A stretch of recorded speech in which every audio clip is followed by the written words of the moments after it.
Welcome to Friday Night Baseball on Apple TV Plus, presented by Chevrolet. And welcome to Space City, Houston, Texas, as baseball's opening week continues here at Minute Maid Park after a thriller last night, Game 2 of this four-game set between the Houston Astros and the New York Yankees. The Yankees hoping to end one of their longest pennant droughts in franchise history with their new 1-2 punch between Juan Soto and Aaron Judge. The Astros came one win shy of their third straight American League pennant. Jose Altuve and the Stros hope to continue this amazing run as one of the best teams in baseball.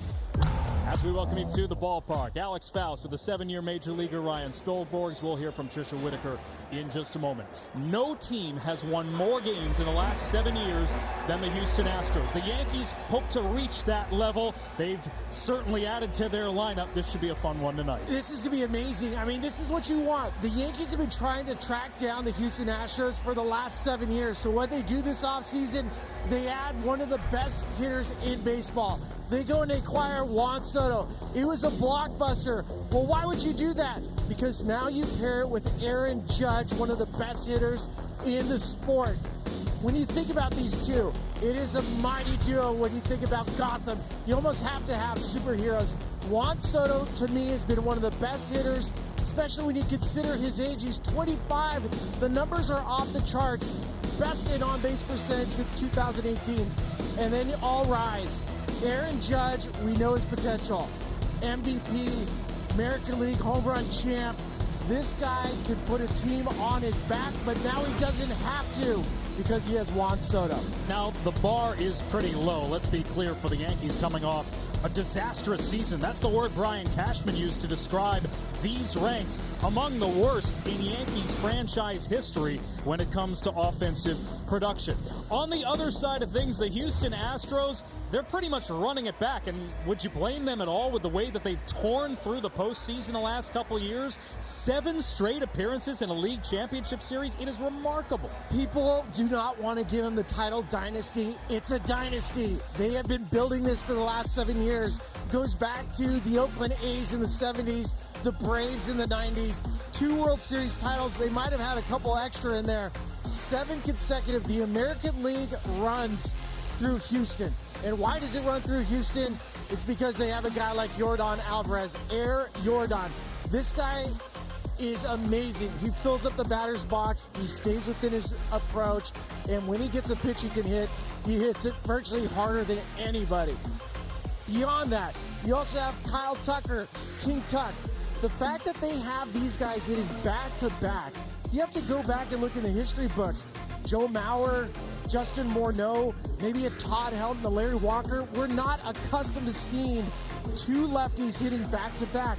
And the reason why, they can rake left-handed pitching.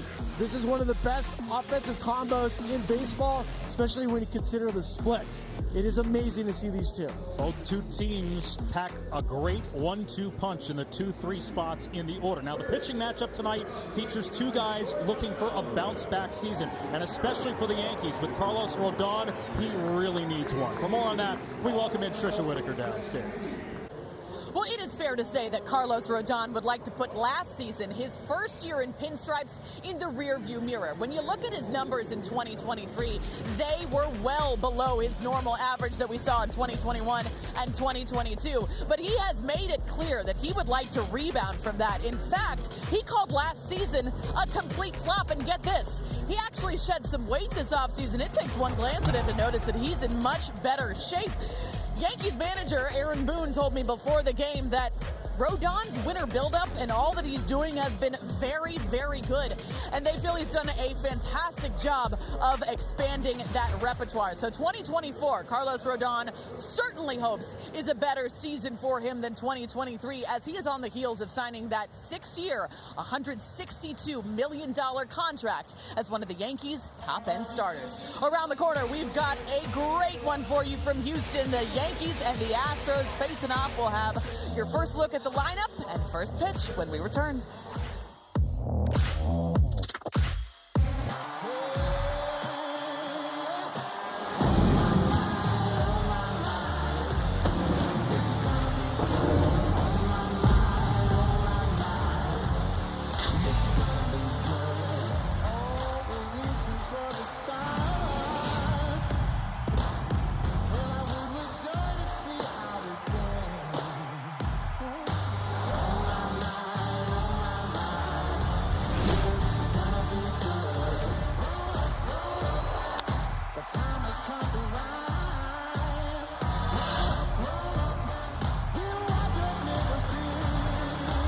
Jeremy Pena! This kid is the real deal himself. Number 62 to set the new American League record.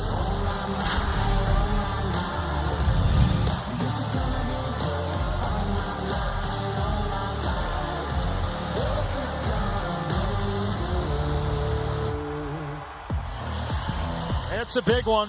Friday Night Baseball on Apple TV Plus is presented by Chevrolet. The Yankees and the Astros here at Minute Maid Park in Houston. Alex Faust, 7-year Major League veteran Ryan Spilbergs. Trisha Whitaker is down on the field. Astros have just taken the field, and with that, we give you tonight's starting lineups presented by BetMGM. The Yankees featuring Aaron Judge, 698 career OPS against the Astros. That is the lowest against any opponent for Judge. We already saw last night what Juan Soto could do in the 2 spot, picking up a couple of walks in last night's win for the Yankees in comeback fashion. Christian Javier toes the rubber for the Astros. We talked about him in the pregame show, Spilly, looking for a bounce-back season. His ERA nearly doubled year over year from 22 to 23. It's always hard for me to tell if a player has regressed because of loss of stuff or because of innings pitched. And for the Houston Astros, nobody's played more games in the postseason the last 7 years than the Houston Astros, and Christian Javier has been a huge part of it. But some of the numbers that kind of stood out in last season in 2023, it was the invisible fastball. Christian Javier has one of the best rising fastballs in the sport, but last year it was visible. It was visible to lefties. They were banging him at a 273 clip. Right-handers could still hit him, and see ya. That is Michael Kay's call with the New York Yankees. He has to figure out a way to keep the ball in the yard. When Christian Javier is at his best, it's a bunch of strikeouts. Well, the Yankees came back from a 4-run deficit yesterday. Fell behind 4-0 after 2. It was the second largest comeback for an opening day game in Yankees franchise history. Gleyber Torres to lead things off for the Bronx Bombers. As Javier toes the rubber for the first time in a regulation ball game since last year's disastrous Game 7 in the ALCS against the Rangers. First pitch to Torres, buzzes him high and tight, and we're underway.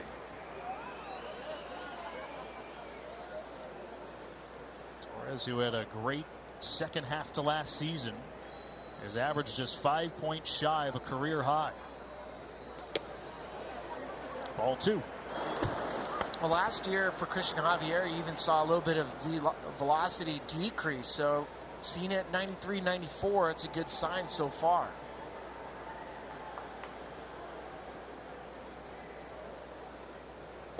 Gets Torres out in front. Well, that's a new pitch for Christian Javier. He's been working on a changeup. It's always been fastball, slider. There's a changeup. We also saw Framber Valdez yesterday. He busted out a new changeup. Kind of a strange game between the Yankees and the Astros. Well, there's another off-speed pitch that nips the corner. You're right. I mean, it was weird in that Nestor Cortez, he struggled early, settled into the game, and then the Yankees bullpen did the rest. 4 scoreless. There's strike 3. Perhaps a generous call, and Gleyber Torres registers his displeasure. 1 down. Well, you have Rob Drake behind home plate, and for Christian Javier, there's the slider, and Javier Diaz, who's behind the plate for the Astros, just stuffs it.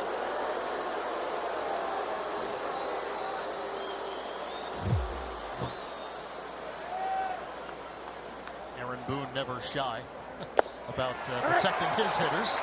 Strike 1 to Juan Soto. Well, that was the thing too. Yesterday for the New York Yankees, they were able to work a bunch of walks, and that's something that Aaron Boone wants. He wants his patient hitters to stay and swing at just strikes. This guy is the best in the business at it. 132 last year, leading all of baseball. Time out. As Soto asks for time. You can already hear Rob Drake and Juan Soto's chirping. Clock started.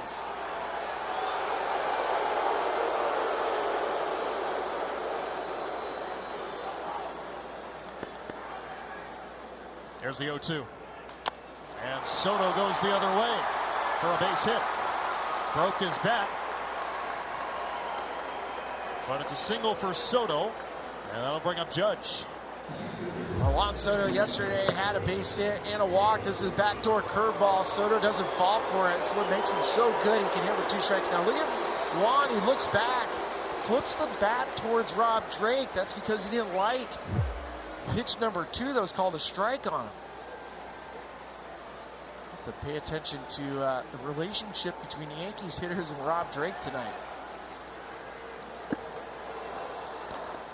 Judge held his swing. TJ Rayburn at first base. And Aaron Judge, who still finished 4th in the American League in home runs last year despite only 106 games played. Or that long absence with that toe injury crashing into the wall at Dodger Stadium. Now, prior to that injury, we didn't think it was possible that he could repeat his MVP season, but he was on pace to almost do the exact same thing.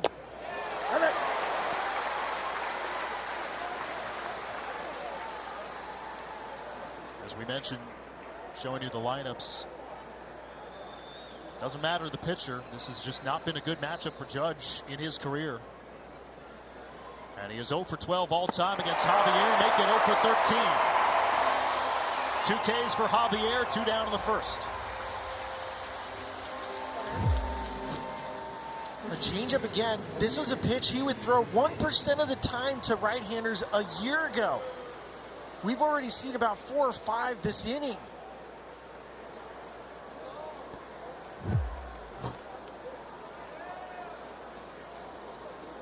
Bring up Anthony Rizzo. Talk about injury trouble. I mean, he is another guy that missed a long time for the Yankees. That concussion that went undiagnosed the first half of the year. And he says, I'm sure by now all the fans around the Yankees, but around baseball as well, you've probably seen the quote. It's just like drinking coffee first thing in the morning. When you wake up, you're like, oh, I can function again. That's what it was like for him, getting over those concussion symptoms.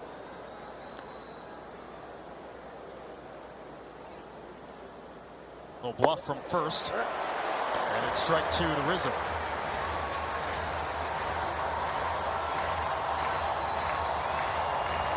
So far for Christian Javier, it's been a good mix of secondary pitches with his fastball.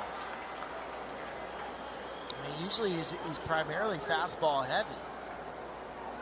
Come out. You see those splits for Rizzo. Huge drop off after the concussion. He was the Yankees' most consistent hitter up until that May 28th collision with Fernando Tatis Jr. last year. Javier deals, and Rizzo fouls it straight back. Take it back to this injury that, again, at the time, wasn't much thought of it. No, it didn't look like anything at all. And then you realize, you can imagine, and we know now that we see it with the NFL and with youth sports, head trauma is something you have to pay attention to. Rizzo pops one up in the infield. Alex Bregman in front of third, makes the catch. One hit allowed by Javier, and the Astros coming to bat. Juve will lead things off for the Stros. Starting lineups are presented by BetMGM. Astros lineup featuring Yordan Alvarez, who has 9 home runs in 22 career regular season starts against the Yankees. Alvarez, who can hit the ball a mile. Altuve to lead things off. He has been a Yankee killer throughout his career. Carlos Rodon takes the mound for the Yankees. We mentioned it, 2 pitchers that would love bounce-back seasons. Rodon induces a chopper foul up the third base line. Well, you have two starters tonight where they're having question marks heading into 2024, and if they rebound, it means the world for their rotations. In the case last year for Carlos, 6.85 ERA. That is not how you want to introduce yourself to Yankee fans.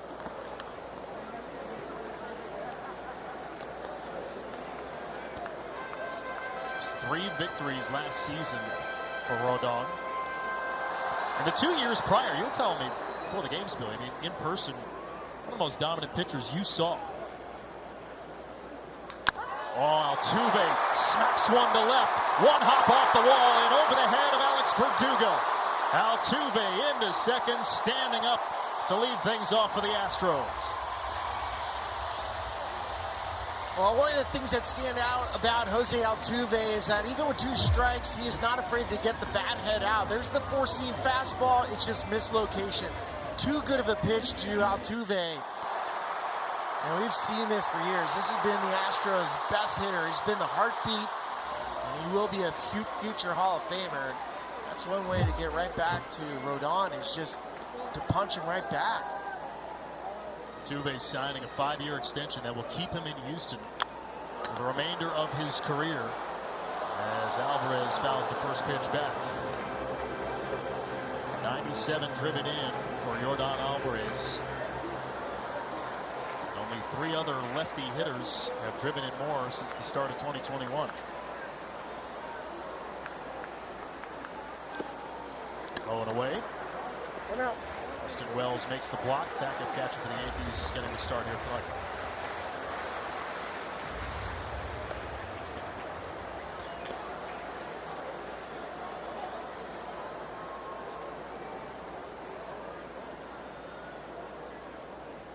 Alvarez, another guy we talked about, Rodon coming into spring training a little bit slimmer.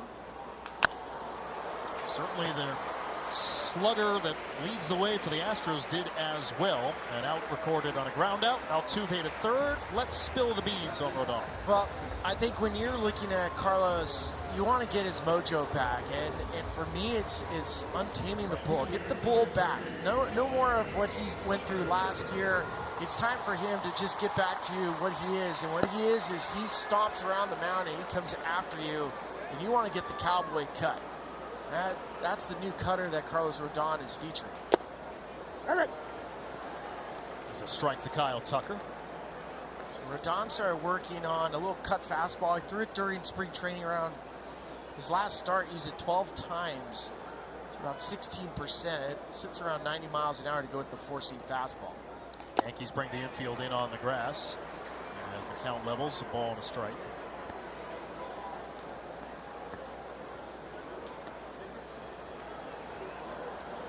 Tucker, who led the American League in runs batted in last season, finished 5th in AL MVP voting. 1-2. One of the things to notice when you're watching Kyle Tucker, the left on left, we were talking about the splits for Kyle Tucker and Yordan. The reason why he's so good against lefties, he keeps the front shoulder and front hip in. You have to keep it in and then be willing to use the off gap. Oh, look out.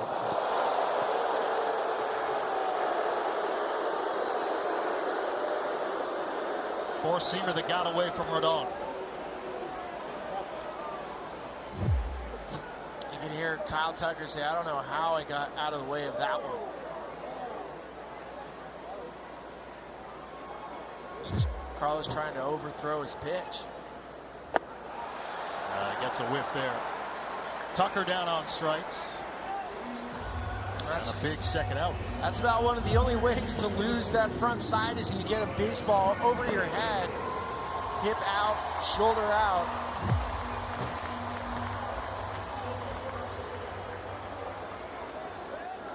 I'll bring up the cleanup man, Alex Bregman. One of 5 Astros with 20+ home runs last season.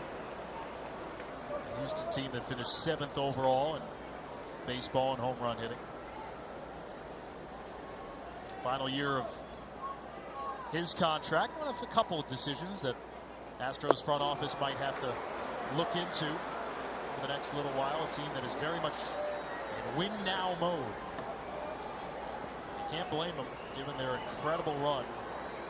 Looking for their 4th straight division title, 7th out of 8. And another appearance in the league championship series. Ball 1.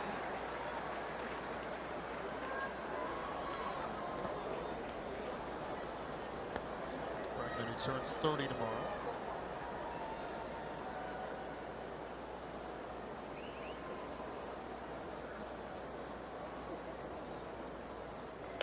Talk about Juan Soto and his discipline at the plate, all the walks that he draws. Alex Bregman is up there in terms of discipline as well. You have Soto, Luis Arias, and Alejandro Kirk, who are among the only big leaguers with more walks than strikeouts since the start of 2022. He stays alive here. Well, one of the things this offseason, Alex Bregman, he was working on making sure he was sturdy. Now, what does that mean? He wanted to make sure his legs were underneath them. And why is that important as a hitter? It limits your head movement. The less you move your head, the easier it is to see the baseball longer, which justifies the reason why he's so hard to strike out.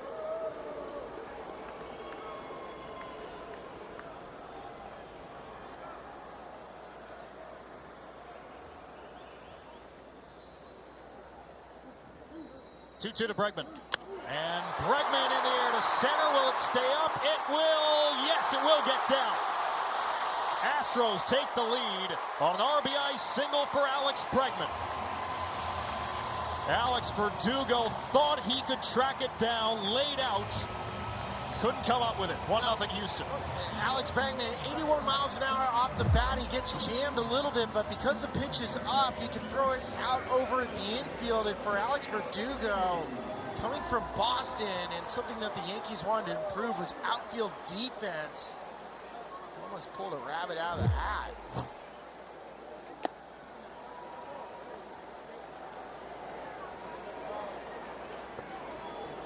Verdugo made a nice running play in yesterday's game in left center. He's made another one. Abreu in the air to center. Judge tracks this down and ends the inning. But the Astros have taken a 1-0 lead. Bregman drives in Altuve. 1-0 Houston. Welcome back to Houston for some Friday night baseball. Well, what are the top focuses for the Houston Astros this offseason? That would be piecing together their starting rotation with 4 of their starters out due to injury. Take a look. Not good for the Astros, but in comes the importance of Christian Javier. After a breakout 2022 season and a 5-year, $64 million extension, he struggled for chunks of 2023. In his final outing of last year, that rough performance in Game 7 of the ALCS that ended Houston's season. But he's turning the page this year, and he's shed some weight and worked on his mechanics this offseason. So how did he get 15 pounds lighter, guys? It was pretty simple. Cutting calories, eating the right things, and the right amount of things. Consulting with the Astros strength and conditioning coach. Mechanically, it was with his arm angle, guys. He said it was crossing over too much on his release and his follow-through. So certainly expecting big things from Christian Javier for the Astros this season, guys. Giancarlo Stanton flies out. I mean, it translated from, okay, mechanical stuff to then confidence, and it started to spiral over the second half of last year.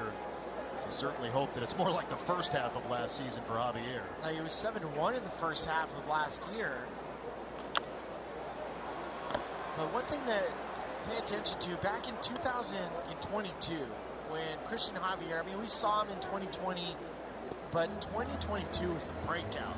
That's where he was striking out 33% of the batters he faced. And even some of the numbers, they were better than Garrett Cole. Like he was turning into that type of pitcher. And last year ends up being Garrett Cole wins unanimous Cy Young, and Javier trying to figure out what happened. Alex Verdugo here for the Yankees facing Javier, and there's that line of demarcation after his first 14 starts.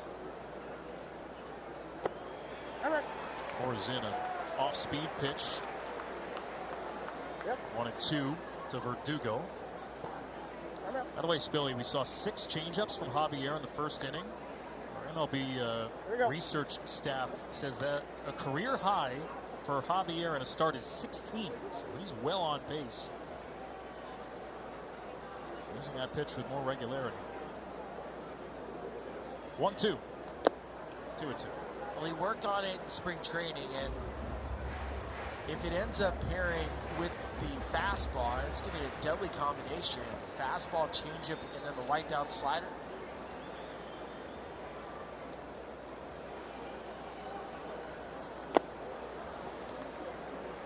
Two.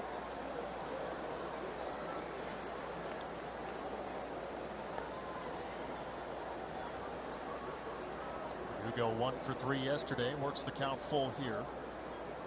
Every Yankee reached base yesterday. Verdugo strikes out. Well, StatCast is powered by Google Cloud, and for Christian Javier, the arsenal, it is shifting. I mean, four-seam fastball at the top of the strike zone, one of the league's best when it's right. The slider, knuckle curve, and the changeup at 4%. That number is going to spike if he continues to throw it the way he's throwing it tonight.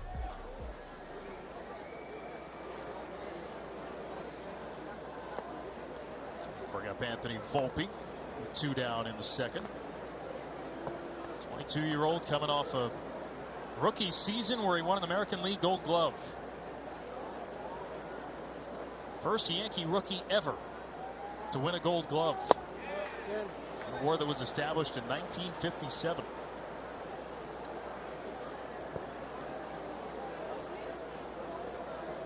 And they firmly believe that production at the plate will follow this year. Popped up. Center field, Jake Myers is there. And it's a 1-2-3 second for Javier through an inning and a half in H-Town. This is presented by Chevrolet, official vehicle of Major League Baseball.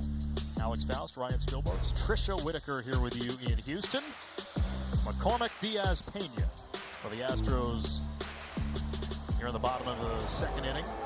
1-0 Houston. Rodon finishing up his warm-ups here.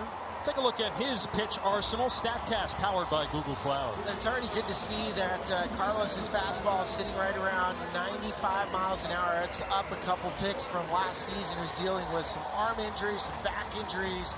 It is primarily a four-seam slider combination, but we're starting to see the advent of a new pitch, the cutter. Haven't seen many of them tonight. We've seen one, so it's hard to make a judgment on it. Ball 1 to Chas McCormick, who drove in 2 in the first last night. Astros got 3 runs early against the Yankees, led as many as 4. And a 2-out single in the first inning off of Nestor Cortez.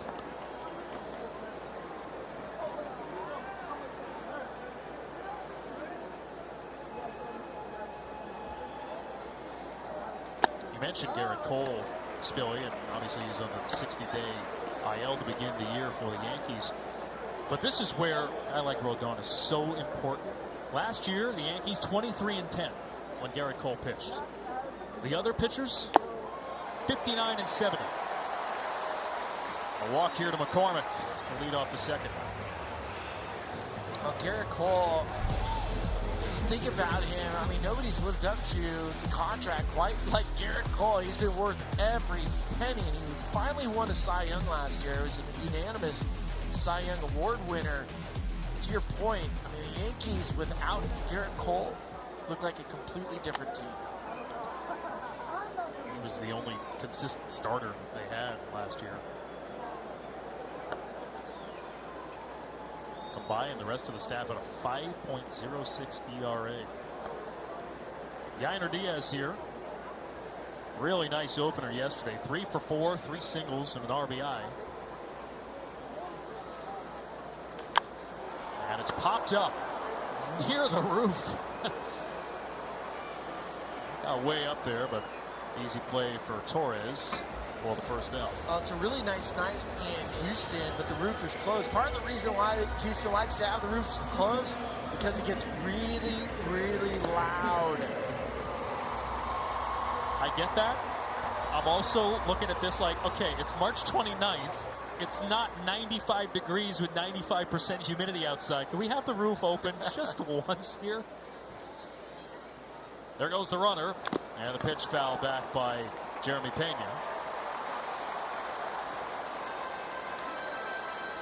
And they'll send McCormick back to first. Jeremy Pena trying to get off the schneid in terms of the long ball. Goes back to July 5th of last year. Yeah. Well, he's been trying beyond hitting homers, just for any kind of production, get the ball in the air more. Big decline in overall power numbers. Again, McCormick takes off. This one is lashed foul. Well, one of the adjustments that Pena has made has happened with Alex Cintron. So 2023, he likes to kind of hold that bat low and down. I think almost Rod Carew and spin it so he could feel it in his hands. Well, this year they try to get him in a little bit more athletic position, start the barrel almost behind him so he can be quicker from point A to point B on a straight line. And I was talking to Cintron about this. When Pena got to the big leagues, he blew up. He was great. Well, he's an MVP in the postseason. Last year, it really kind of went backwards, but it created a relationship between him and Cintron where now they can work on these things. This is once again foul.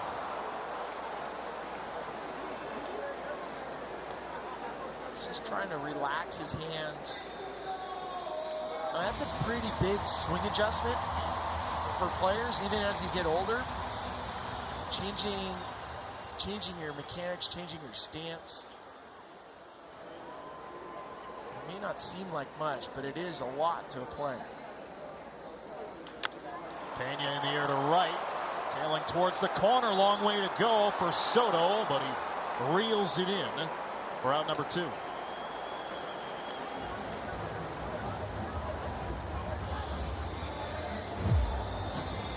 Still with 2 strikes, a really nice swing from Pena. It ends up coming off the bat at 97 miles an hour. We've seen some nice plays so far from the Yankees outfield until Carlos does not like the result.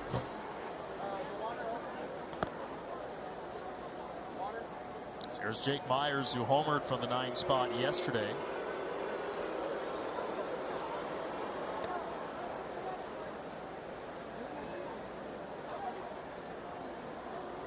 With only 10 homers last year.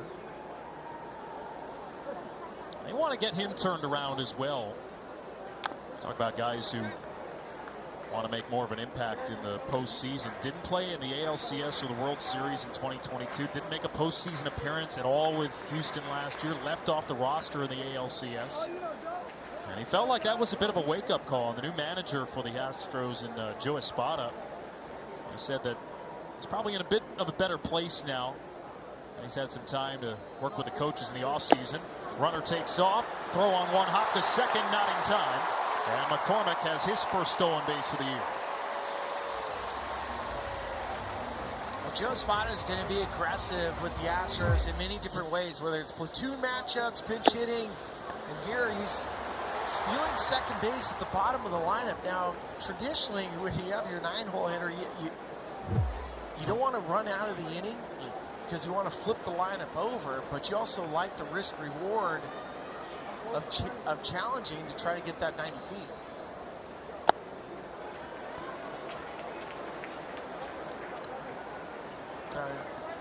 Joe was talking about how he helped instill some confidence in Jake Myers by telling him, he's like, don't worry about trade rumors, because his name is surrounded by trade rumors. You're going to play.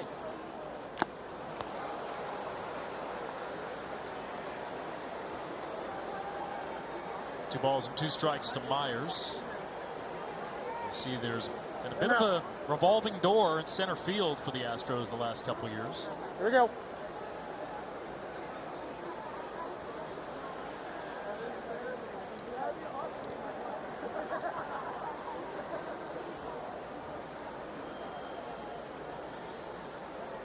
Two. Upstairs, count runs full. Here we go. And you just tell for Rodon, he's having to work. 35 pitches already.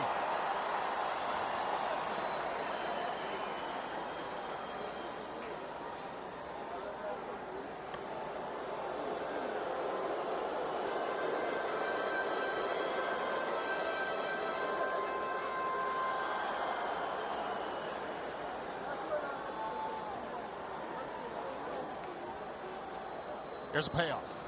And it's ball 4. And that brings up Altuve.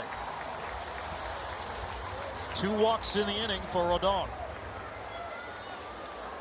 And now you flip over to the top of the lineup where Jose Altuve is last at bat, leading off the game for the Astros. Ripped a 2-strike double down the left field line.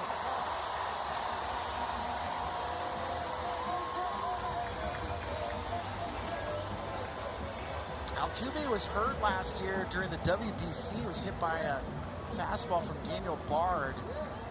Ended up knocking him out for several months. And Astros are hoping it doesn't come down to the last game of the season where they win a division title. They're hoping with Altuve from the beginning, you don't have to worry about it. Right. There was one thing that Joe Espada was beaming about. It was that they got his contract extension done. And he credited the ownership and Jim Crane for getting that out of the way now. All right. Longest tenured player on the team. Heart and soul of this Astros club. And a 3-time American League batting champion. Altuve straight back. Take it back to early last year, and this was, I mean, it could have been worse. Could have knocked him out even longer, playing for Venezuela in the World Baseball Classic. Just 90 games in the regular season after that injury.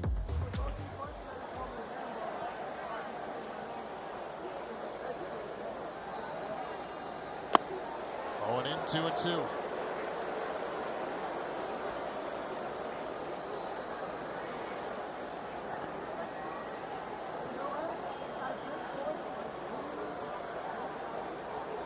Be the 21st pitch of the inning for Rodon.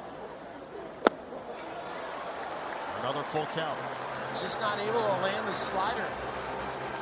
He's had one called strike on it tonight. And so it forces you to come after a hitter with the fastball. I mean, it's just a challenge fastball. Here it comes. Altuve to left. And it stays up this time for Verdugo. And the Astros leave 2 stranded. Rodon a little frustrated. He's having to grind out there. 1-0 Houston.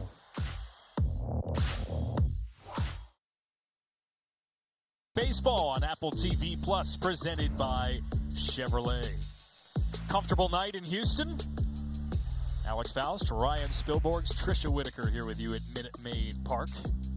1-0 Astros. Game 2 of a 4-game series to open the season between the Bronx Bombers and the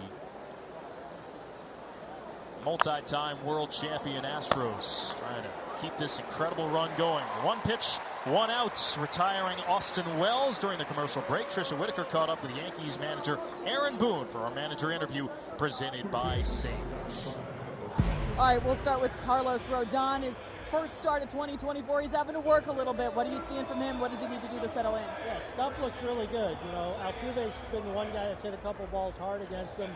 The 2-strike double and then right there. But otherwise, I thought he did a good job when, after the leadoff double of getting the 2 lefties and then making his pitch against Bregman, he was able to dump it in there. So I think stuff-wise, he's in a good spot. He looks focused. I like his tempo. It's just a matter of controlling the strike zone. You describe Juan Soto as a guy who comes into battle every single game. Did you see him battle in that at-bat after a back and forth and get that base hit? That just in his DNA?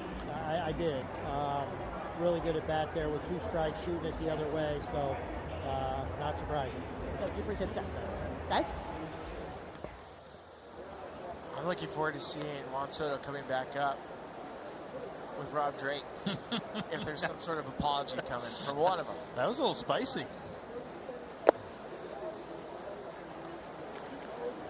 Some new coaches on the Yankees staff. Brad Osmus, the new bench coach. And James Rowson, new hitting coach. And that might be the biggest change of all. Adjusting the swings of Volpe, Grisham, Stanton this offseason. And the air from Oswaldo Cabrera. That's down for a base hit. His 3rd hit of the young season after a homer yesterday. And that turns the lineup over to Gleyber Torres. Well, that's what you want to see for Yankees, is to have more continuity from top to bottom. And for Cabrera, it's a really good start. I mean, John Birdie's now part of the roster, and you might see a little bit more John Birdie if you're a Yankees fan. But for Cabrera to get off to a start,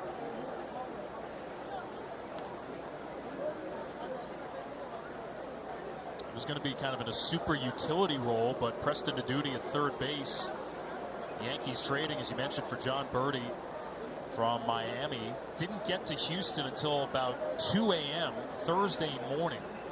So rather than have him thrown in at a moment's notice on opening day, the Yankees went with Cabrera, and he was showing out towards the end of spring. And if he can produce, be a regular, especially with DJ LeMahieu on the shelf with a bone bruise on his foot, that is a huge difference for the Yankees in the depth of their lineup.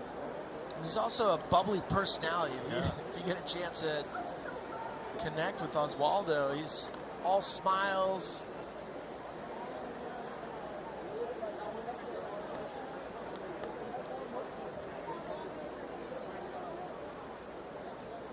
Torres struck out looking his first time, and he's ahead in the count here.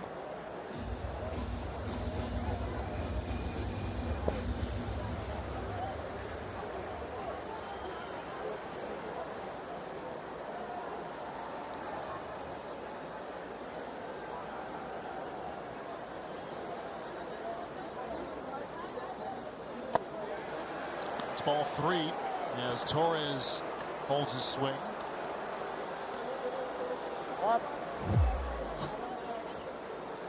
You gotta be strong to be able to hold your swing, and for Gleyber, his pitch is right off the edge.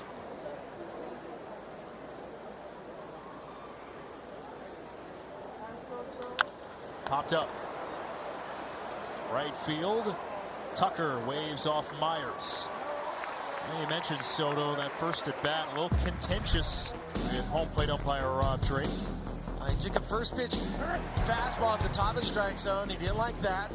He's one of the best in baseball in on-base percentage. Got a curveball backdoor, didn't like that one either. And then with 2 strikes, base hit to left, flipped the bat, looked back towards Rob. They did not kiss and make up.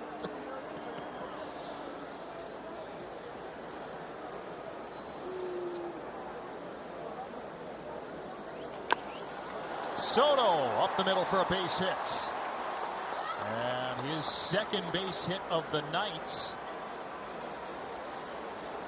Yankees have 2 aboard and 2 away here at the top of the third. There's just some guys that are flat out machines when it comes to hitting. It's something that I love when I watch Juan Soto. He loads up the backside. He can see the baseball longer than virtually anybody, but he can release the barrel, so he can keep his hands back, make late decisions, and then release it like a rattlesnake.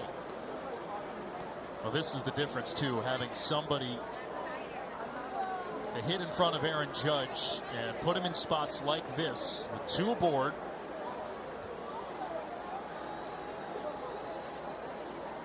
Extending the inning for Christian Javier. Popped up a mile high. That one nearly did scrape the roof. Jeremy Pena able to locate it and make the catch. And the Yankees strand 2 in the third. And as the Yankees were taking the field defensively, Juan Soto appeared to be in some discomfort, and immediately the Yankee manager Aaron Boone, along with team trainer, out to take a look at him.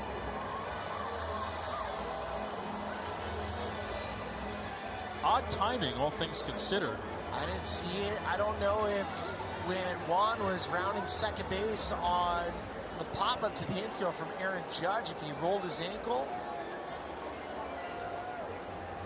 He's saying he's fine.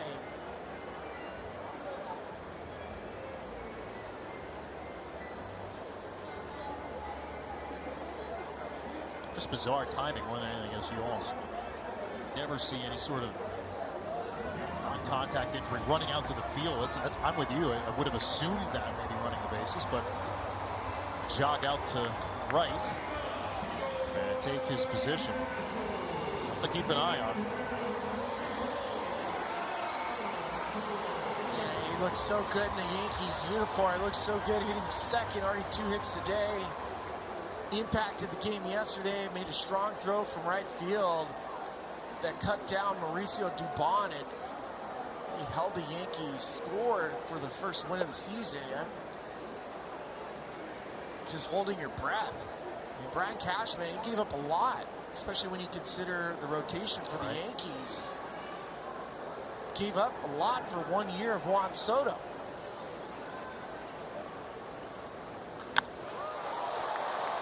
In the air to left. Oh, interesting route from Verdugo, who certainly got crossed up on the action off the bat from Yordan Alvarez. And just to track it down on away. Tell you what, this is a really difficult play for Verdugo in left because there's so much side spin on it. It's 101 miles an hour off the bat. When Yordan hits it, he hits it. But he's able to make a wonderful catch.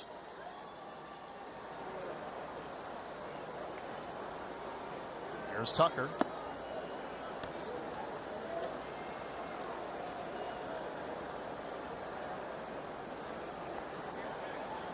Left field in Houston, not easy to play, especially with the Crawford boxes. You almost have to give up the left field part of the outfield and just cover left center. Yep. Where those boxes jut out, you really have no way of making a route. That's perhaps where Verdugo had to locate where he was on the field. 2-1 to Tucker. 1 homer shy of a 30-30 season last year.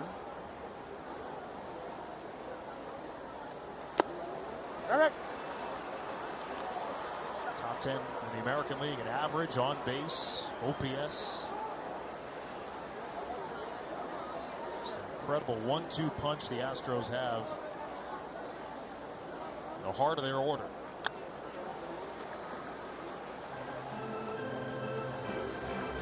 Racking our brain thinking of left-handed, 2 lefties that hit back-to-back 2-3, 3-4 in the last 30 years that are as impactful as Yordan and Kyle Tucker. Came up with a couple.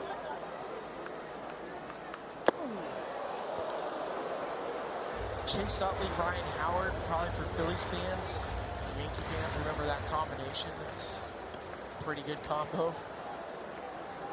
Mentioned Joe Mauer, Justin Morneau, Twins in 2008, 2009. And I saw it in Colorado, Larry Walker, Todd Helton, but even in those combinations, there was almost always a right-handed batter sandwiched in between the 2 lefties. So to see him back-to-back, especially against a left-handed pitcher, is rare. Well, that's the key, right? The splits, there is no drop-off. And so they can throw those 2 out there every day. Tucker stays alive here on the full count to 3 of the last 4 hitters he's faced.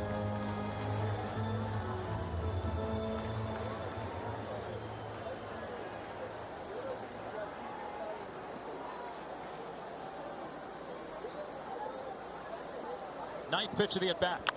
And Tucker pokes it in the air, shallow left. And Verdugo dives. Did he come up with it? No.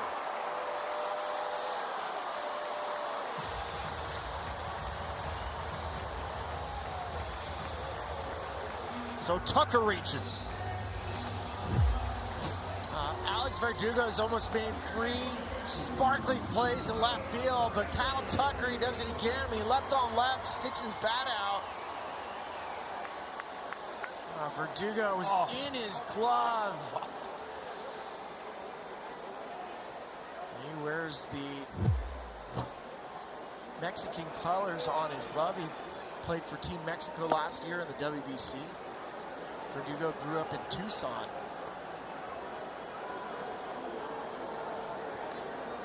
Part of a rare trade between the Yankees and the Red Sox. coming over in the offseason. Popped up, tailing towards the line. Verdugo, he's been busy in this game, and he can't come up with this one. Come on.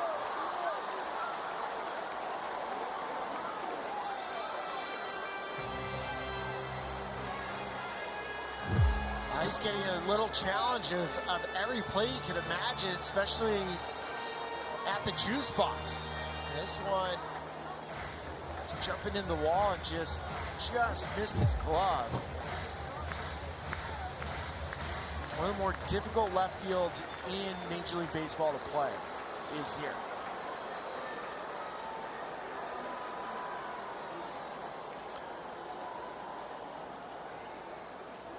So it winds up being a foul ball. Bregman still in the box. Drove in the only run of the game. A single in the first, sending Altuve home. And there's that tight corner where the Crawford boxes jut out in left. Gets claustrophobic over there, I'd imagine. It's been about 15 years, I think about 15 years since they removed Tal's Hill, which it used to be just crazy. There's a flagpole in center field in a mountain. It was part of the field of play. Did you ever run up the hill? I did run up the hill. I made a catch. Took a double away from Lance Berkman. Oh, really? Okay. From the Big Puma. 3-1 to Bregman, and he lines this one to left. Will it stay fair? It is foul. Just out in front of him.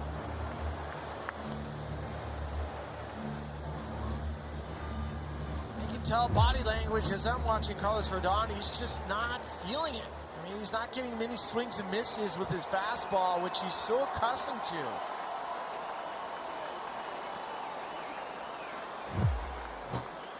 He has one of the best strikeout per 9 rates in baseball over the last couple of years. Payoff pitch. Runner takes off. Ball 4 upstairs. During the last commercial break, Trisha Whitaker caught up with Astros skipper Joe Espada. Our manager interview is presented by Sage. All right, we will start with the top of the second. Altuve gets the double, and Bregman drives him in. Impressive at-bats early on against Carlos Rodon for these guys? Absolutely. Quality at-bats from the very beginning, and that's exactly what we need, and we're getting out of the guys. Christian Javier, he's a guy you've said you need to step up for you. He's only allowed a few hits. What are you seeing from him? He's stepping up, and he's using his changeup, changing speed, keeping that lineup off balance. Very important to do. Appreciate the time. All right, guys. Guys, back to you. Joe Espada in his first season as the Astros skipper. One of 6 new managers hired or promoted this offseason. As the Yankees use one of their 4 mound visits here to talk to Carlos Rodon. Just a little bit of stirring going on in their bullpen, but they're hoping he can grind out a couple more innings here. Well, you're kind of hoping that, but at 59 pitches, Matt Blake just trying to settle him down. I mean, we can physically see the emotion, especially the Houston Astros hitters. Like, there's nothing better than seeing the body language of a pitcher. You can see it when they're getting frustrated. You love it. You almost feed off of it.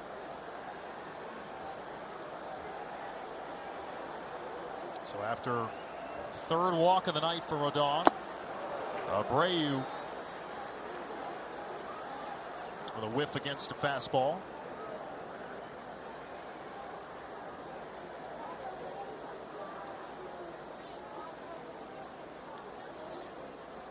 Both runners take off. Pitch upstairs. Throw to second.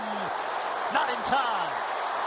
And a double steal to give the Astros 2 men in scoring position with 1 away. Well, that's just baseball IQ for Kyle Tucker. He sees that Carlos is not paying much attention. He starts bouncing. And Kyle Tucker is one of the few guys in baseball that has 30-30 potential, and he probably don't even recognize that.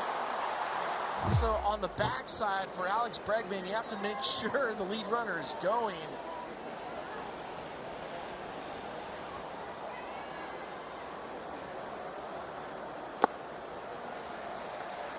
Yankees bring the right side of their infield onto the grass.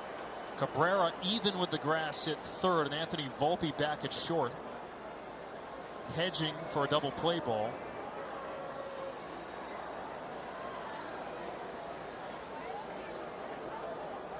As Rodon has already patched the 60 pitch mark. 2-2 to Abreu. Just the 90 feet. You can't get a ground ball double play anymore.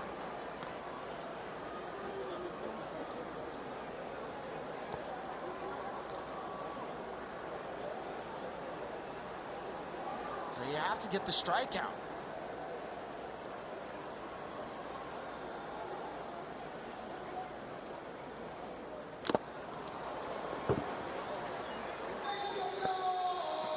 From 2021 and 2022 for Carlos Rodon, he averaged around 33% strikeout rate, which was one of the best in baseball.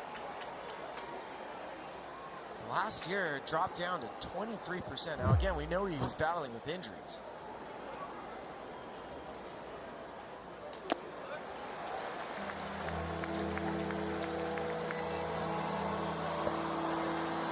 Rodon fighting it. Full count to Jose Abreu.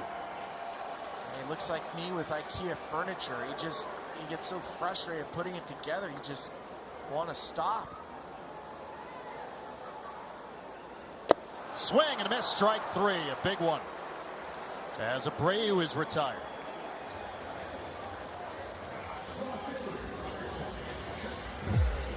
Huge strikeout for Carlos. He goes fastball above the belt for Abreu. Last couple of years, that's been the pitch he's struggled the most with, is the fastball up and in.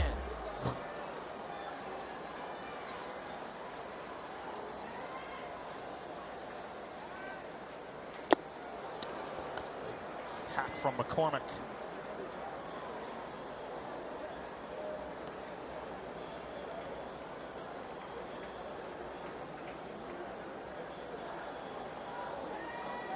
And Rodon trying to wiggle out of this jam. 0-2. McCormick last year, 325 batting average with 9 home runs, over 1,000 OPS against left-handed pitching.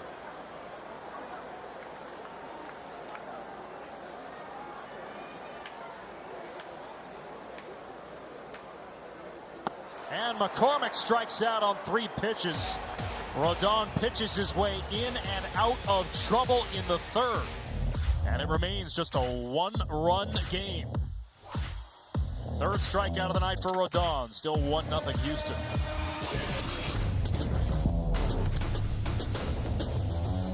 Four here in Houston. Christian Javier had to sit for a long while after a grind of a 3rd inning for Carlos Rodon, but still just a 1-run game. It's Rizzo, Stanton, and Verdugo here in the 4th for the Yankees. That ends up being a huge confidence builder for Carlos Rodon. I mean, he was on the ropes 2nd and 3rd, allowed 2 guys to steal bases when he wasn't paying attention, but he got out of it. Now you're hoping the Yankees offense is able to put one across the board.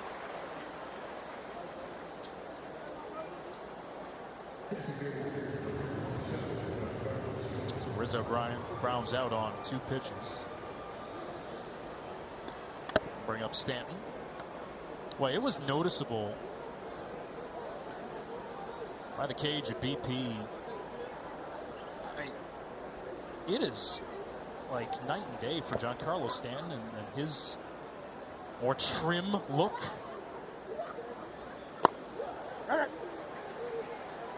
You know, obviously, he's trying to stay healthy over the course of a full season. It's been a massive struggle to do that.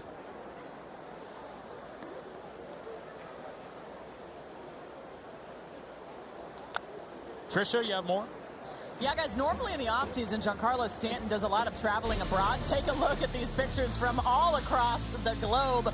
But guess what? This offseason, he spent the majority of the time retooling his workouts. You mentioned he looks different. Yes, he does. Injuries have been a problem for him, and coming off one of the toughest offensive years of his career, he had a goal to be a baseball player again, he said. So his workouts were full of a lot more running with the desire to get back some athleticism. And guys, you heard Aaron Boone talk about it pregame in our conversation with him. he likes the way that Stanton looks right now, and he's very impressed with the offseason that he put together and losing some weight. Yeah. We'll see if that makes a difference in the long run.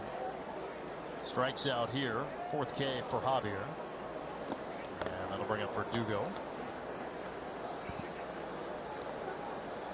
Well, even as you get older, I mean, you want to make sure your body's mobile, that you can stretch. Losing weight is not always just a vanity thing. Two-hopper to second. Altuve makes the putout. Another easy inning for Javier. Just 7 pitches. And the Astros take a 1-0 lead at the bottom of the 4th. All right, time now for our weekly Siri trivia question. I'm going to keep tabs on how many you get this year, Spill.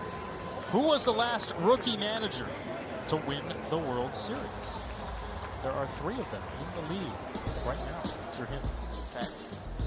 These are the new managers, some of whom have been in the game, obviously. All right. There are 3 of them in their first season as a major league manager. Joe Espada is one of them.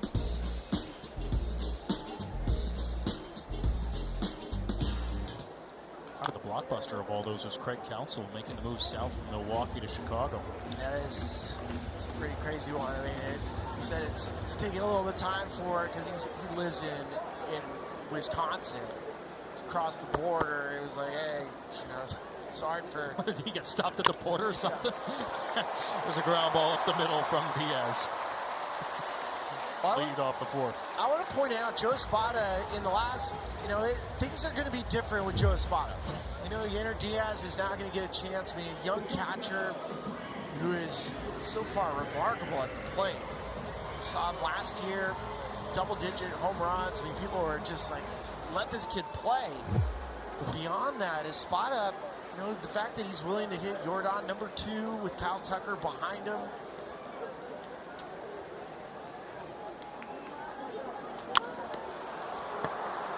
For example, yesterday's game, and we know the Astros bullpen's a little beat up. They're missing Brian Abreu, who's a big piece. But he was willing to go to Ryan Presley through the heart of the lineup in the 7th inning. We also saw him pinch hit John Singleton for Jake Myers, who hit a home run earlier in the game. Serve to right, base hit. Jeremy Pena makes it back-to-back singles for the Astros to start the bottom half of the 4th. And again, Rodon has to work with traffic. Alrighty, the adjustment for Jeremy Pena is paying off. Alex Cintron was just talking about it. Now he's got line to line, a little bit easier for him to be on time and just throw the barrel at the baseball. That's back-to-back for Pena in the air the other way.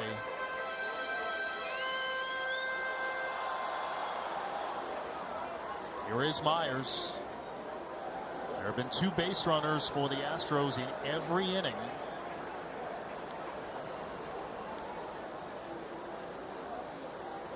Rizzo well in on the grass at first, anticipating the bunt as Myers squares around. Let's take a look at this swing from Pena once again. Well, Astros fans know, I mean, there was so much movement with the bat prior to the pitch, and now it's just far more comfortable, easy to just get your hands in the slot.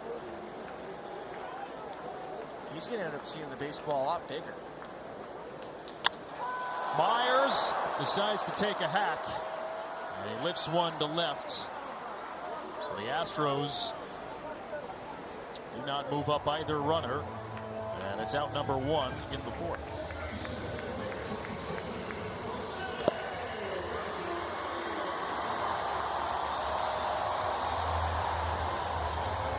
Bring up Altuve. He's hit the ball hard twice tonight, doubled to lead off the game and scored the only run so far. This is a challenge now for Aaron Boone, the Yankees. 76 pitches, most guys coming out of spring training. This is right around the edge of where you feel confident, but you're having to do a 3rd time through the lineup.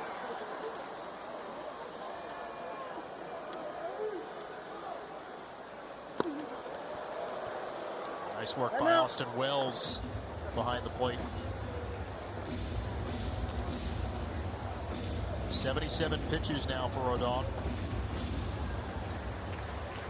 Third time through.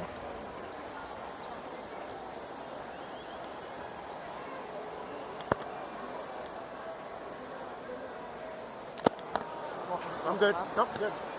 Good. And Alex, you know this, not all pitches are created equal depending on traffic and leverage, the intensity. With 78 pitches, and it feels like he's been stressed for the majority of it.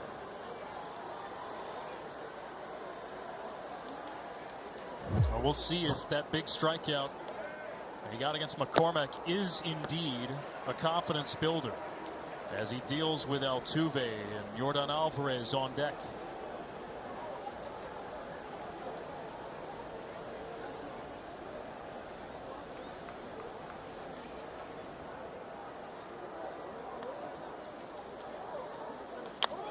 Altuve in the air to center.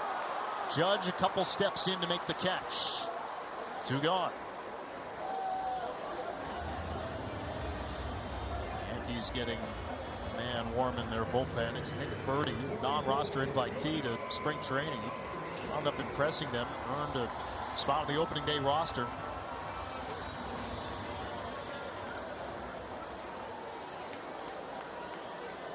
And again, the Yankees bullpen last year was their strength.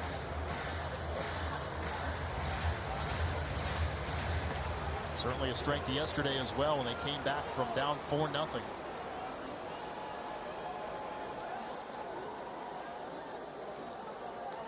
High and tight to Alvarez at 97. 97 up and in for a hitter. It's almost like a Red Bull. You buzz the tower, you put them in an instant,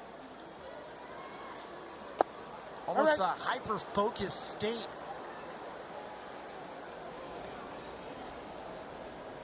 You get that sudden burst of adrenaline.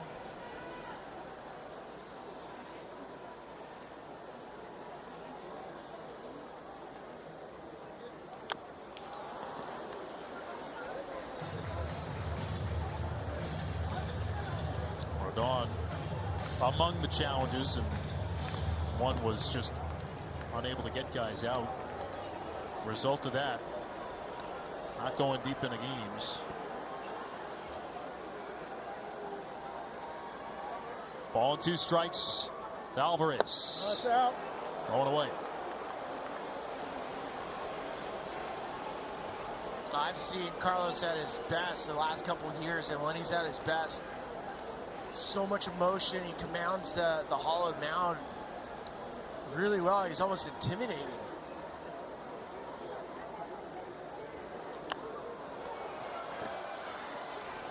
It seemed to get to him a little bit last year, more than a little bit.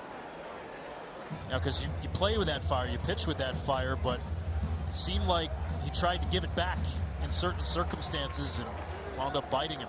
It's you hear it all the time for any pitcher that goes to New York. It is like no other market. Big strikeout, getting Alvarez and working out of another jam. And the Astros have left 7 on base. Still just 1-0.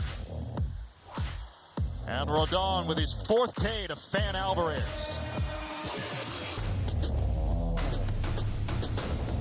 Let's take a look at tonight's odds, courtesy of BetMGM. The odds to win the American League pennant. And yes, the Yankees just behind the Houston Astros. Thoughts? Questions? Concerns? Spilly? I do have questions and concerns. Garrett Cole not being part of the rotations is a big concern, and some of the computer models, Baseball Reference, I'll call out Baseball Reference, worst case scenario for the Yankees on their model, they could see the Yankees worst case scenario lose 100 games, which will never happen. But they have, based on injuries, the Yankees a handful of games over 500. Well, this is a pressure year for everybody, from the front office on down. Only one World Series title in the last 23 years. Haven't won a pennant in 14. Second longest drought in franchise history. And when you make a move, again, hedging against the future with all that they gave up to get Soto, and let's be clear, they gave a couple prospects up in the trade as well to get Verdugo, the Red Sox. It's always been about winning right now for the Yankees, but will this rotation hold up? Among the many questions. I love their bullpen. I think defensively they've improved in the outfield.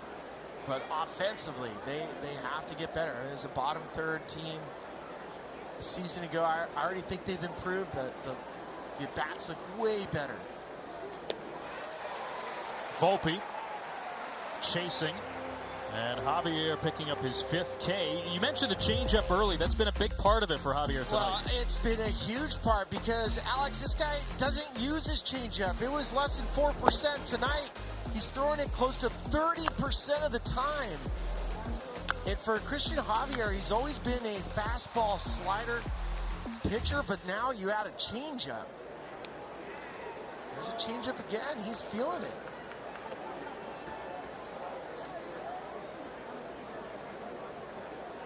This kind of gives you an idea. When a pitcher finds confidence in a new pitch and they start to use it, it ruins a hitter because they have the numbers and the video, and that wasn't on video. Yeah, they're like, where did he get this pitch from?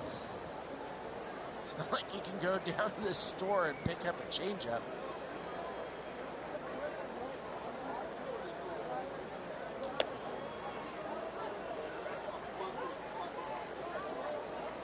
Austin Wells here. Yankees with just 3 base runners, all coming on singles. 2 from Soto, 1 from Oswaldo Cabrera, who waits on deck. Ground ball to first. Knocked down by Abreu. He'll make the flip to a covering Javier. And 6 in a row retired. And on another changeup. Yep.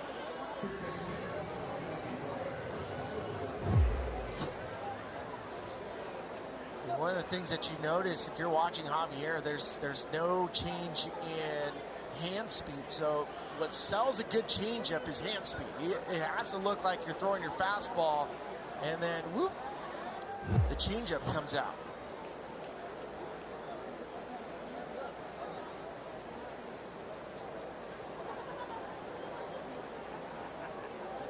Notice we haven't talked about that invisible, that rising fastball very much. He got Volpe out with it, but other than that, I mean, the changeup has got these Yankees hitters off balance.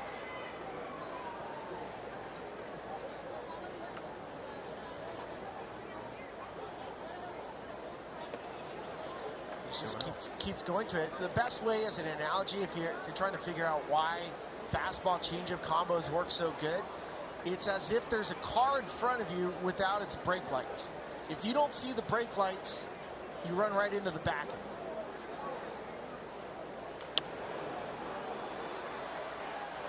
With pitches that move side to side, say slider curveball, it's like having a car go from one lane into your lane. You pick it up. That's how our eyes work as hitters. So if it's going front to back, there's no way to judge the depth, and that's what makes that pitch so good.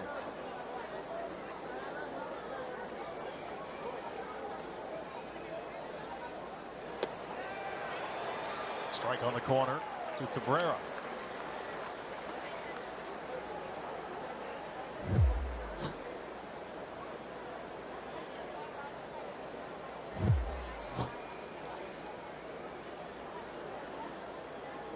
Two-two pitch.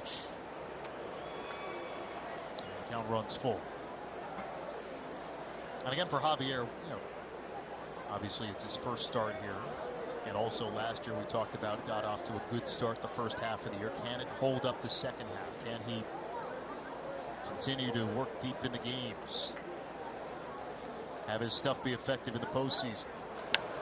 Payoff to Cabrera, and he lifts one to left field. Drifting back McCormick, leaps and can't make the catch. It's off the wall and becomes a 2-out double for Oswaldo Cabrera. His second hit of the night. That thing just kept carrying and carrying and carrying, and Cabrera winds up at second. I mean, normally this is not a double. This should be a fly out to left field in most ballparks, but here in Houston, it's a double. You have to contend with the Crawford boxes. It's 92 miles an hour off the bat with a high launch angle. Normally you get to closer to a 40-degree launch angle, 92 miles an hour off the bat. It's a can of corn. McCormick had maybe a step or two more to get to the wall.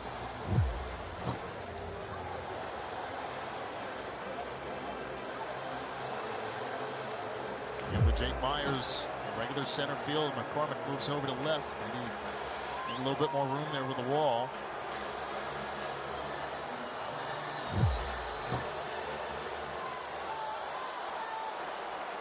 And the lineup turns over. Gleyber Torres here. First time the Yankees have had a man in scoring position.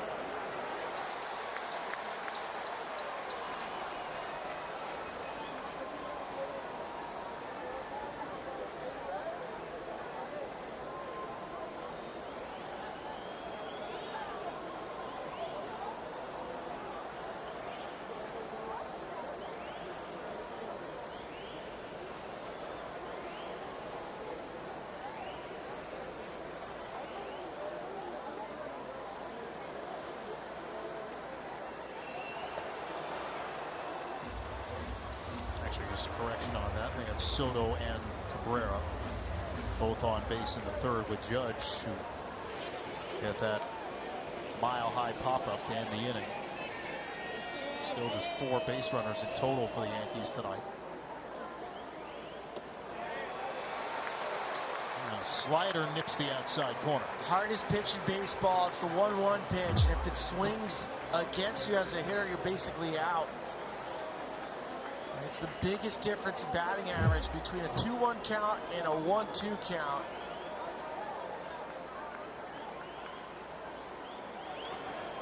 Just in the dirt. Diaz keeps it in front of him.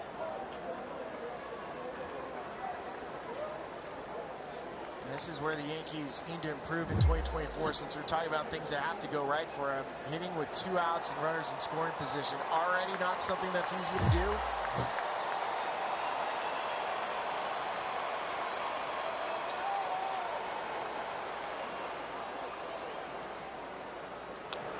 Torres stays alive. Yeah, for a pitch that Javier has not thrown at a high level, I mean, to throw it in a huge moment right now.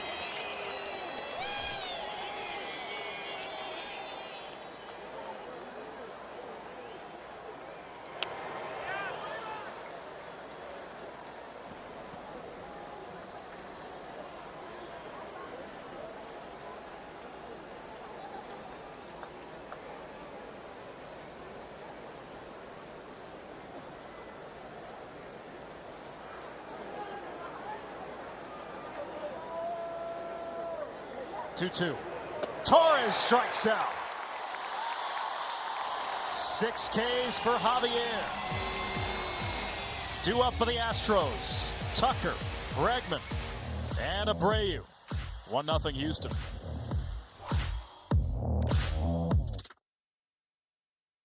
Baseball on Apple TV Plus, presented by Chevrolet.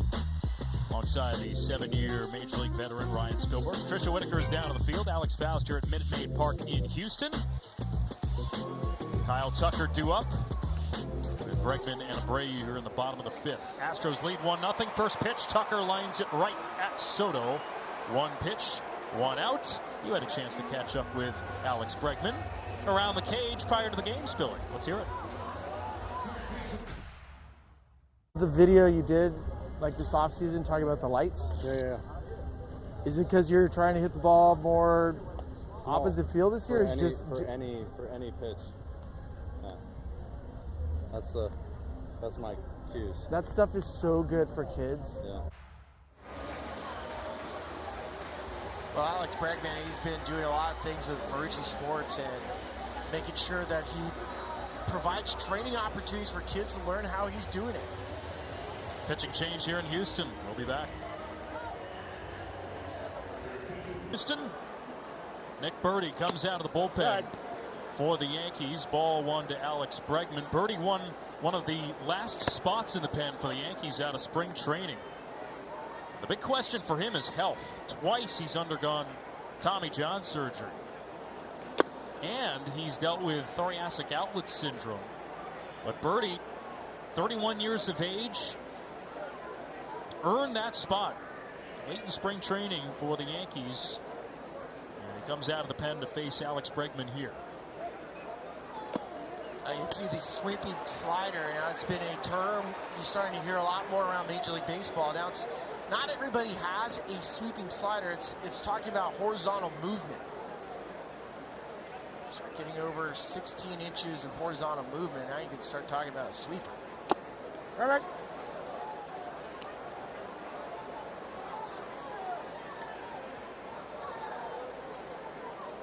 So Rodon exits after going 4 1/3.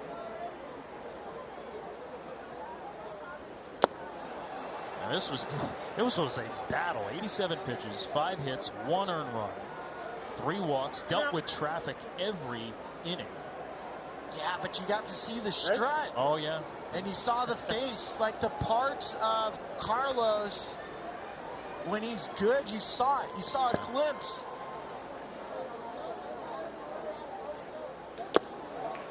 Ball 4 to Bregman. This was when Aaron Boone took him out of the game, had a conversation with him in the dugout.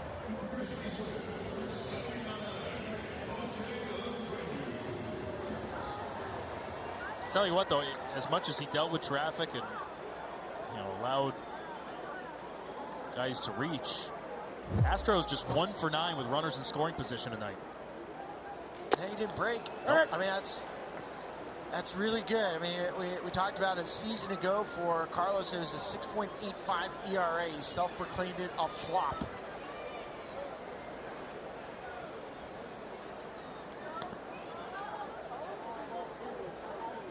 Inside. And he retired the last 4 that he faced. Jose Abreu here was 0 for 2. Looking for his first hit of the season.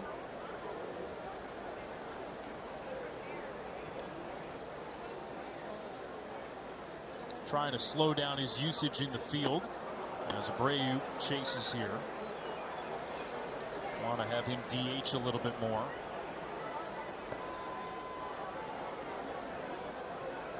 Doing a lot of work this winter to try to strengthen his back and lower body. Had some issues with it last year. Career worst in batting average. Career low in OPS. He actually opted for an IL stint. Abreu. To try to take some time off last year as he lashes this one foul into the screen. He's actually taken up Pilates as a way to try to strengthen his lower body, especially his lower back. It's a great way to do it. I mean, it's a low impact, not as hard on your body as lifting weights. But see, once he came back, I mean, he was getting back to the version of Jose Abreu we're accustomed to seeing. Buzzed him inside. Trisha. Yeah, guys, you're right. He did do Pilates this offseason. He dealt with some back discomfort the majority of last year, so he gave Pilates a shot 3 times a week this offseason. He told the media Pilates is for the whole body, and it's something incredible. He said, I recommend you guys do it too, because he said, I think he wants people to understand it's something very healthy for people to do, guys. Shatters his bat here, Trisha, on a fly out to left. One of those shards went near Oswaldo Cabrera at third. Fresh smell of cedar. Slider doesn't quite go where it wants to. It's the best pitch in baseball if you can do it. I wish people could master the backup slider. Ends up blowing up his bat.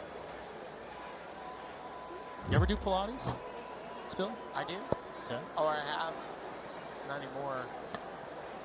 I'll get back at it. I'm terrified at the thought of it. Just, All right. it looks so unpleasant, and yet probably pays off because of that. Yeah, things that are hard are good for you.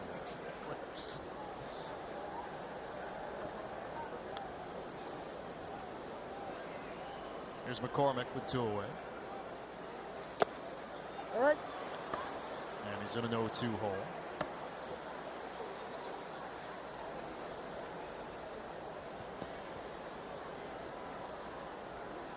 A lot of chatter last year about his usage. Perhaps not putting himself in a position where Dusty Baker wanted to use him more often. And Joe Espada was talking to McCormick before the season, saying, I'm going to give you a fair shot and give you more playing time if you earn it.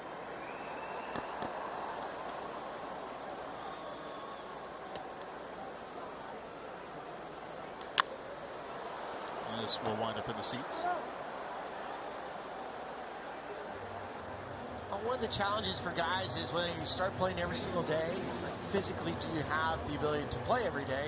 And number 2, do you have the ability to match up against righties, lefties? Sometimes platoon matchups for players is actually in their best interest. It helps them have higher numbers.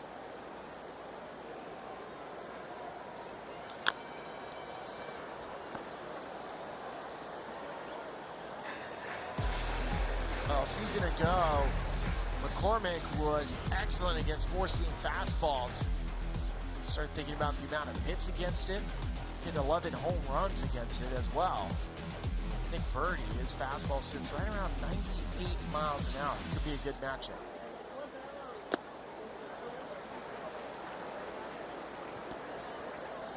Often he sat against right-handed pitching last year. There, the numbers bear it out. His success against 4-seam fastballs.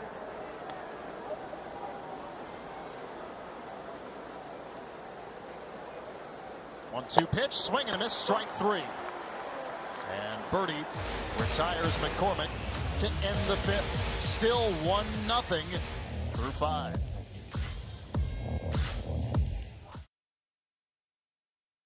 Apple Sports is here, your new app for real-time scores and stats, available for download free in the App Store on iPhone models of iOS 17.2 or later in the US, Canada, and the UK. We tried it out the other day. We were on the horn with the developers of the app. It is lightning quick. It's awesome. Easy to find games on there too. All right. Like that pitch, you get it. I think it's like I have it open on here. It's like 10 seconds or less to get it open on the app. It's pretty remarkable. Links to all the Apple TV stuff too for streaming. Soto, Judge, and Rizzo here in the 6th. I'm glad to see Soto's okay. I mean, we saw a little bit of a scare. He has 2 hits, and in the 3rd inning, he was checked out as he was heading out to his position. We're not quite sure what it was. There you go. Baseball's not the same if you don't have the Soto shuffle. I know. This gives you an idea of what type of hitter Juan Soto is. Everybody else right now is struggling against Javier. Soto 2 for 2, no problem. His first plate appearance as a Yankee yesterday, of course, it was a walk.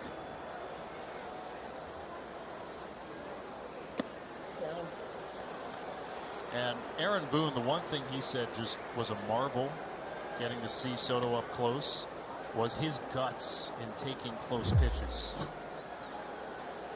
That's less than an inch off the plate. This one tailing towards the seats and will stay in play for Bregman. Trisha downstairs with Aaron Judge coming up. Yeah, guys, last night was quite the debut for Soto in pinstripes, making a tremendous game-saving throw home. I spoke with Aaron Judge about his vision on that play and what he called an instant Yankees classic.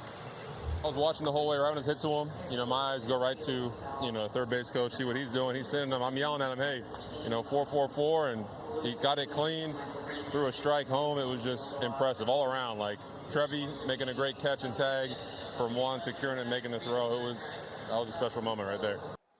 Yeah, we know defense has been a bit of a criticism for Juan Soto in the past, but last night certainly quieted some, at least for now. Aaron Boone told the media after the game his process and work ethic and care factor is not just about hitting. He said he takes a lot of pride in his defense, and guys, Aaron Judge, quite impressed.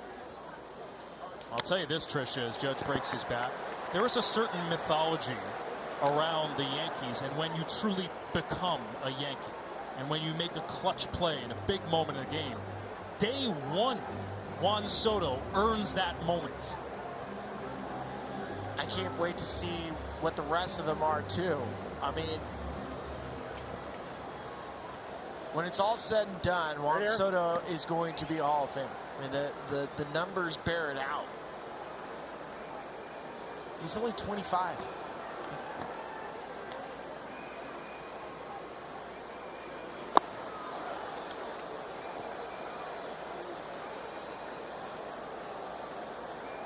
It's still early in his career, but he's less than 1,000 hits. He's close to closing in on 1,000 hits. I mentioned the Ted Williams comparison for Juan Soto. Leading all of baseball in walks 3 seasons before turning 25. Only one other guy has done that. Ted Williams. Judge pops this up. Shallow center. Long way to go from Myers. Pena calls him off. And makes the catch.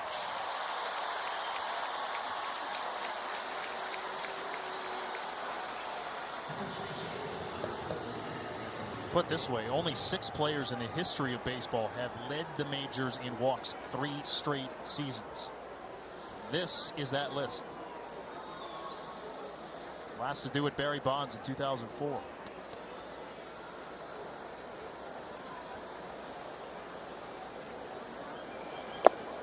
All right. Anthony Rizzo now.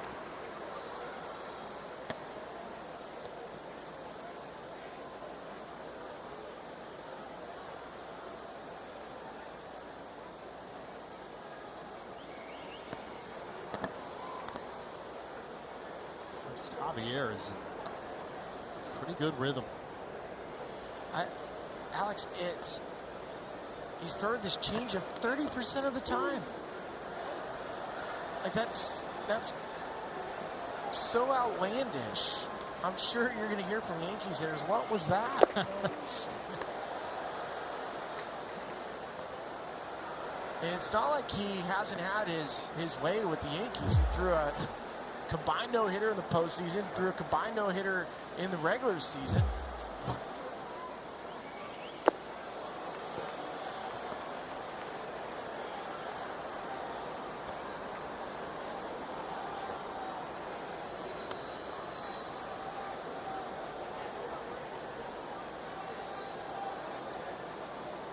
Balls and a strike to Rizzo.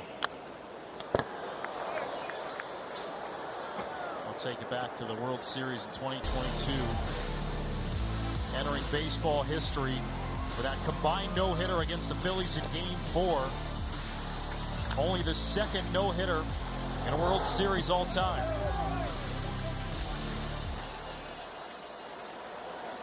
Time out.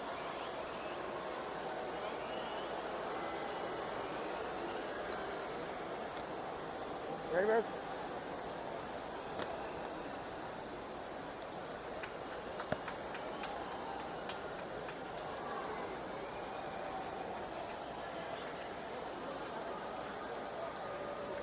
Payoff pitch to Rizzo. Upstairs, ball 4. And he works a 2-out walk.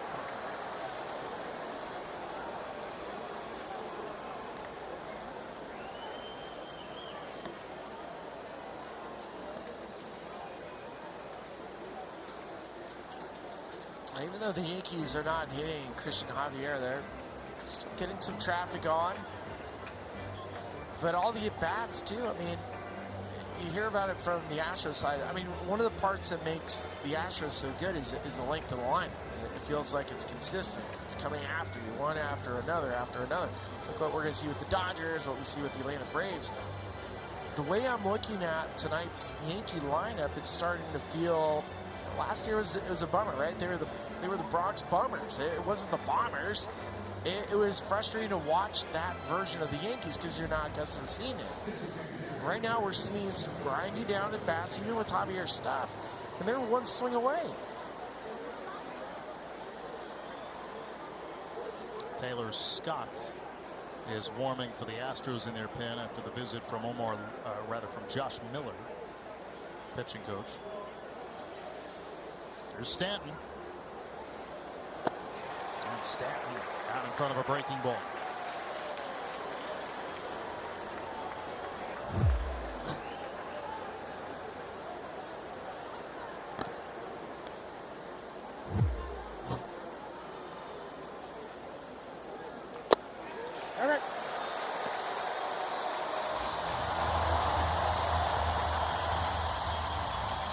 Let's see if this crowd gets on his feet here with Javier trying to get through 6.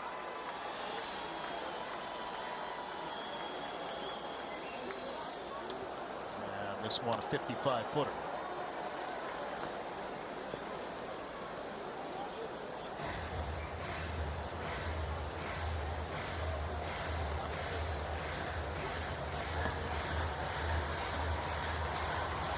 You all right?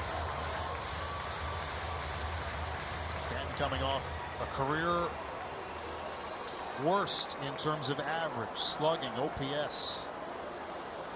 Part of that due to the stop-start nature, seemingly always being on the shelf. 1-2 from Javier. Stanton lines one to center in the air. Myers with no trouble. And Christian Javier putting together quite the performance here tonight in Houston.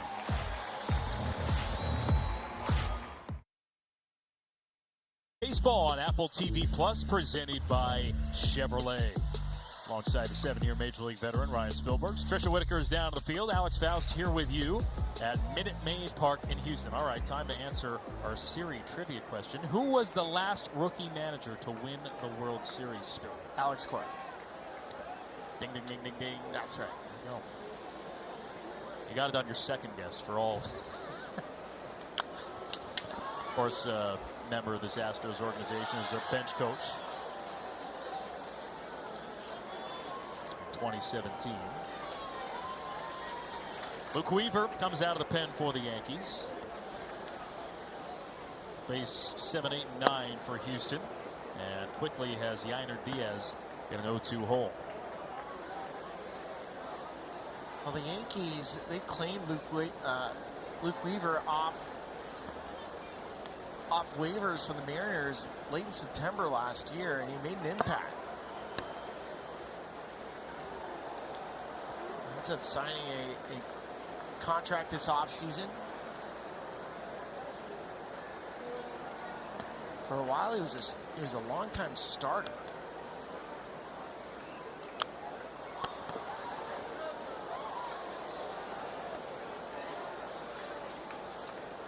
Former first rounder for the St. Louis Cardinals in 2014 out of Florida State.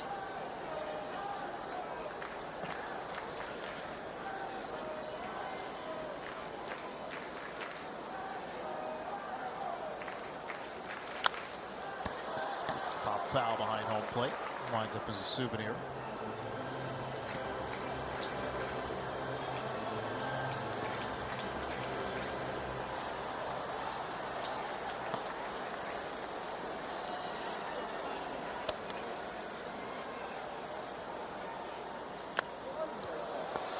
I have no idea how Yainer Diaz just hit this.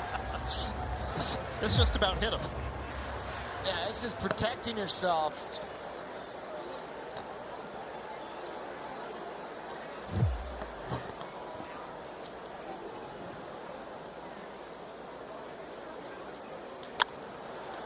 Diaz in the air.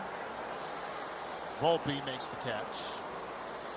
One away here in the 6th.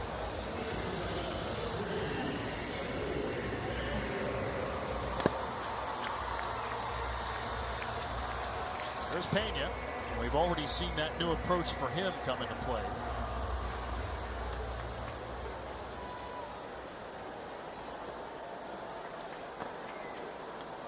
One for two.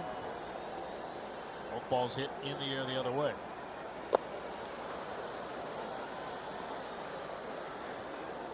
I love the story of Jeremy Pena, his path. Born in Dominican Republic, ended up going to college, University of Maine. On the ground is short. Easy work for Volpe. And you're right about Pena. Like, you don't see a lot of guys go through Orono, Maine to get to the big leagues. Do you want to know the last major leaguer out of the University of Maine? Last one to play any significant time? I can't remember. Mark Sweeney. Mark Sweeney.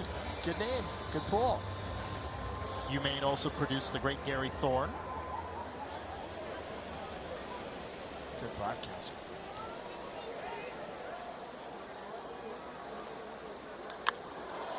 So it's hit high in the air by Myers, deep center field. Judge in front of the track makes the catch. 1, 2, 3, 6 for Weaver out of the pen. We got a tight one through 6. All right, Spilly, I've been waiting all week to read this.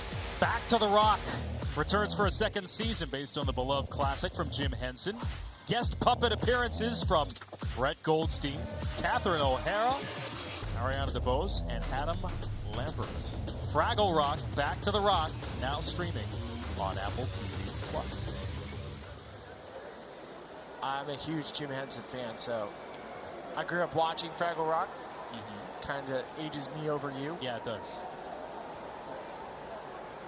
There's a great story. Taylor Scott was born in Johannesburg, South Africa. He's the first major leaguer from South Africa. And cool story for him. He fell in love with baseball and moved to Arizona as he went to high school. Went to Notre Dame Prep in Scottsdale, Arizona. And to make it to the big leagues, his family made it out for opening day yesterday.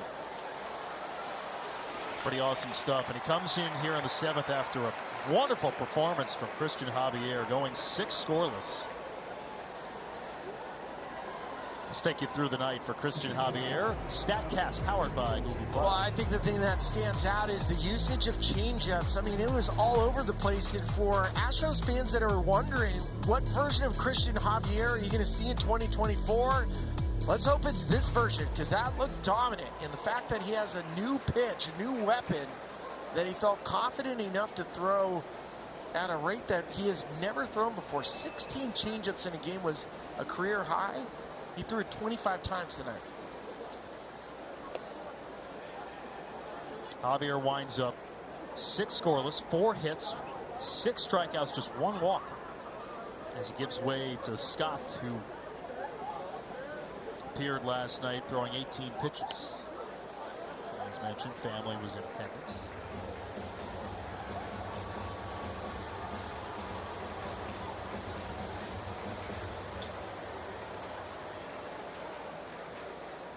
Anthony Volpe here.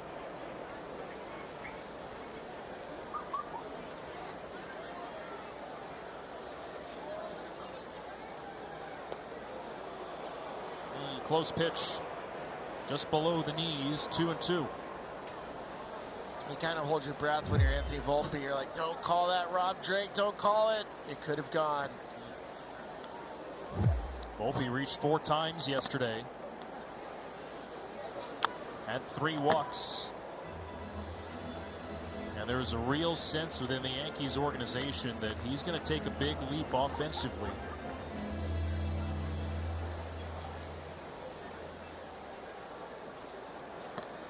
Made his debut at 21 last year, one of the youngest Yankee position players ever to make an opening day roster.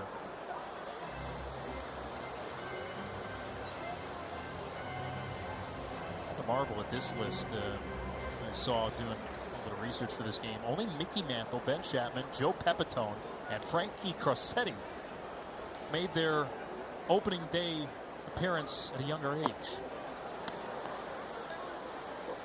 Full count here. And to do it as a shortstop. Yeah.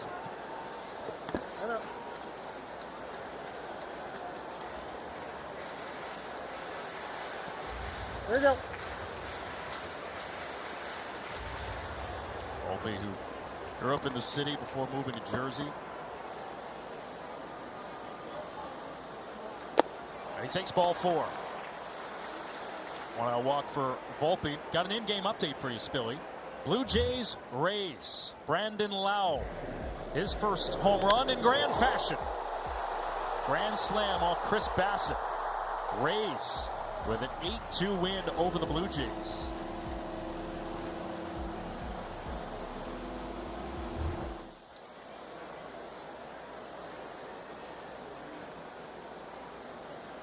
Trisha, you have more on Lau.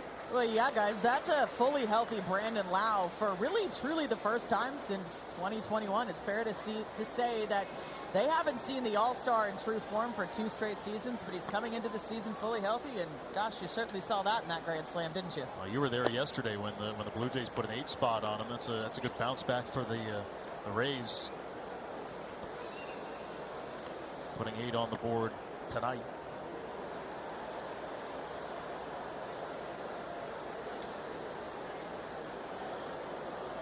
Vladdy Guerrero hit one 450 feet yesterday.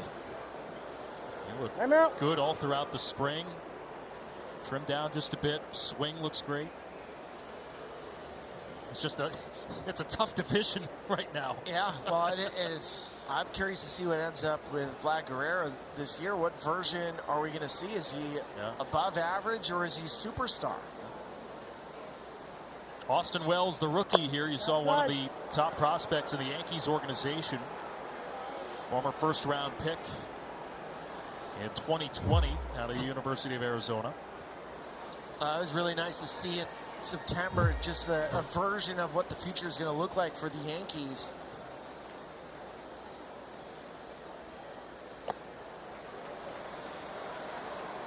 Three and one. Not quite as sharp with command for Scott as he was yesterday. You start getting into the season and you get the back-to-back appearances. Usually the second appearance are not quite as sharp.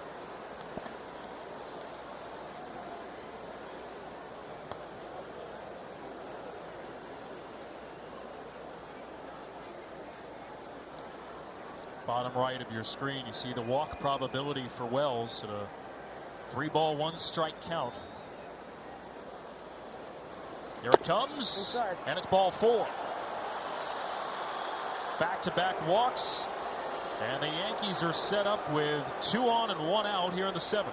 This is what the Yankees are hoping for. You get some production at the bottom of the lineup. It doesn't have to be a hit. It doesn't have to be a homer. So a different type of delivery for Scott.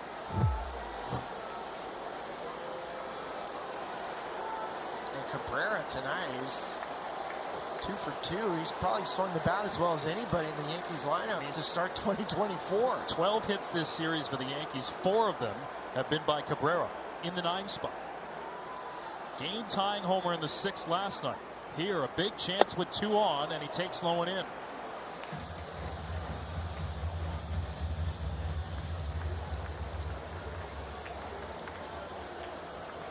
And the idea for the Yankees is to use him as a true utility man. He can play every fielding position except for catcher.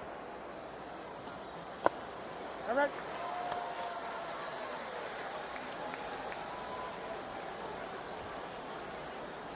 Doubled in the 5th.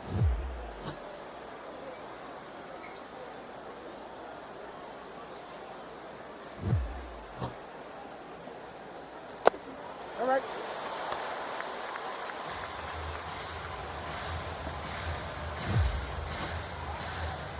Right on the outside edge. Diaz, that's limited movement, so there's not a lot of body movement, just sticks it. And he's stealing a strike in the biggest leverage count there is. 1-1 count. Swings in Scott's favor as this is punched to left. A base hit for Cabrera. Here comes the tying run. And the Yankees level the score in the 7th on an RBI single from Oswaldo Cabrera. A 3-hit night for Cabrera. It's just huge for the Yankees. You're getting production at the bottom of the lineup. Tonight we've had, you try to get through, punch through against the Astros. And for Cabrera, notice how he gets the ball deep, stays inside the baseball, and gets rewarded.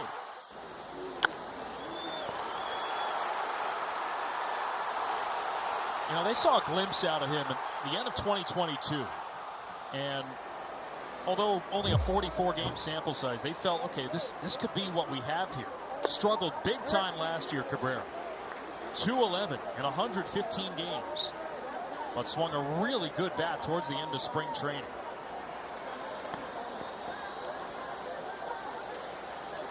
And he has tied the game for the Yankees in the 7th as Torres falls behind 0-2.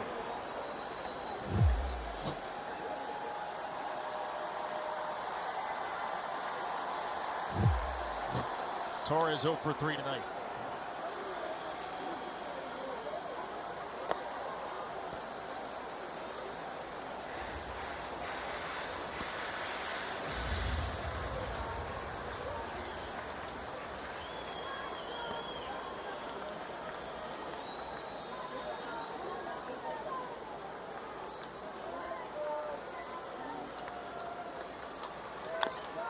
Houston has started getting Rafael Montero loose.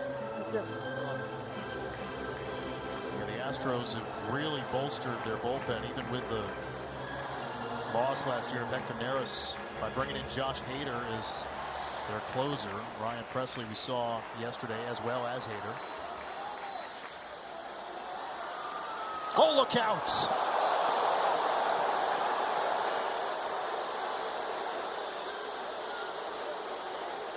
Torres had no way of getting out of the way.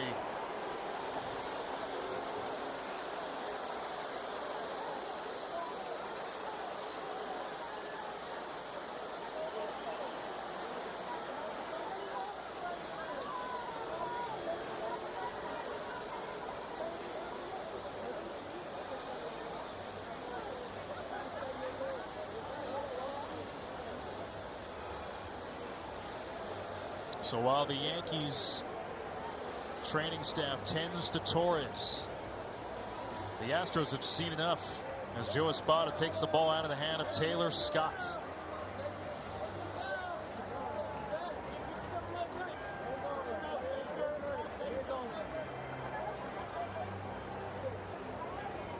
The bases are now loaded for the Yankees after this catches Gleyber Torres appears on the fingers. Juan Soto with the bases juiced. Game tied at 1. So it's a top hand, the right hand. It looks like it caught him right on the thumb.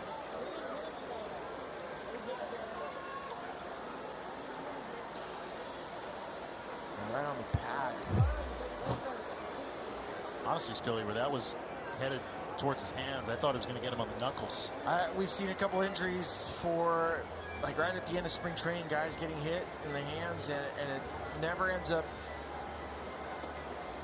well. I mean, there's so many small bones. There's a pitch comm issue for Montero. But one of the things when you get hit in the hand, your brain, you got adrenaline, you start shaking because it's a worst case scenario for a hitter. You know it. You get hit in the arm, you get hit in the thigh, you know you're fine, but there's so many different bones. You just start thinking bad thoughts. So Rafael Montero enters, pitched yesterday, allowing the tying home run to Oswaldo Cabrera in the 6th. 18 pitches last night. Last year wound up with 68 appearances out of the pen. And an elevated ERA, just a hair above 5. Big moment here. Soto at the plate, bases loaded. And and it's pop foul.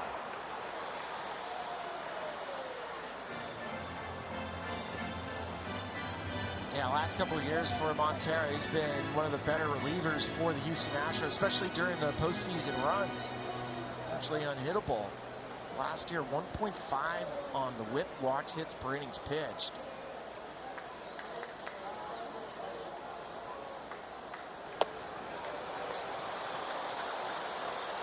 Nowhere to put him.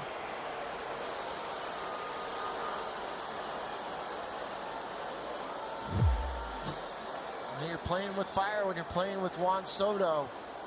I mean, you make a mistake, he can make this a lead for the Yankees. Or he can take ball 4 and do it that way.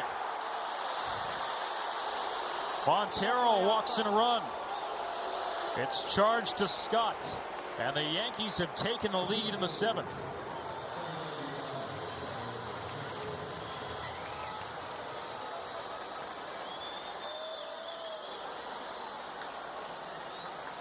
A lot of this just happens to be, it's not just that the Astros pitching the last 2 days has been wild, it's the Yankees are not expanding the strike zone. And this is what Yankee fans want to see. You want to go from Juan Soto right to Aaron Judge.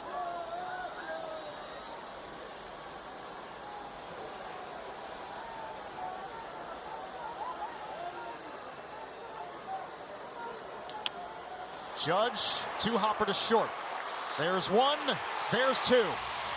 And the Astros limit the damage. While the Yankees taking advantage of a couple of walks and a hit batsman have taken the lead. 2-1.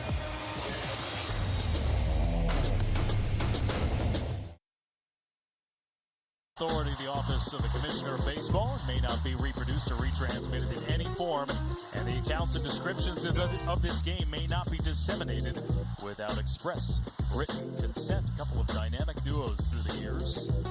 And the Yankees organization, Will Soto and Judge, find themselves among the pantheon of those great duos.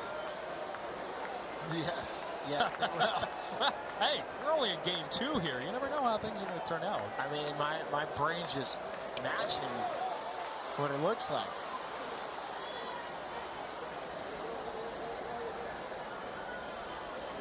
That's a huge double play for the Astros, who turned 3 of them yesterday, 2 of them with the bases loaded. They get Judge to ground into a 6-4-3 double play. And it's the top of the order here for the Astros. Altuve, Alvarez, and Tucker against Luke Weaver. Pitch to scoreless 6th.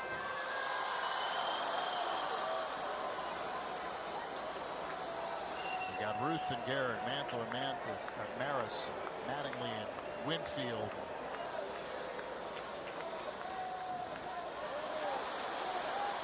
Altuve go? No. But here's the thing. Soto is only, right now, guaranteed 1 year. This is a try before you buy situation for the Yankees. And for Soto, frankly. It's a close call. Very close for Altuve. But I don't think it's just a try before you. I think you know what you get with Juan Soto. Altuve gets buzzed.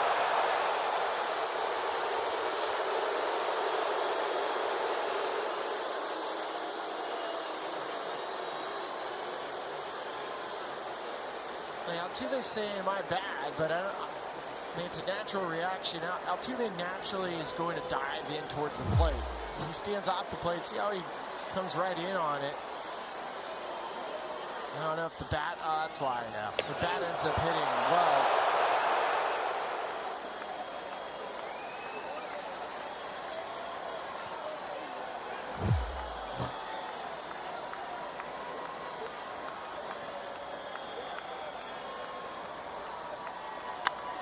Popped up by Altuve.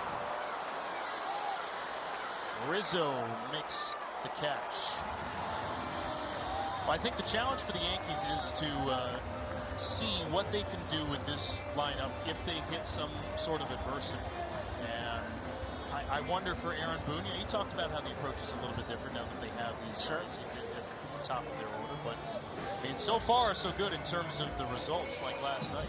Yeah, well, I think what you're seeing right now with the Yankees lineup is, and the continuity from top to bottom is exactly what they're looking for. And the fact that Luke Weaver's also able to navigate some important key outs in the middle, kind of waiting for the offense to respond with a couple more runs.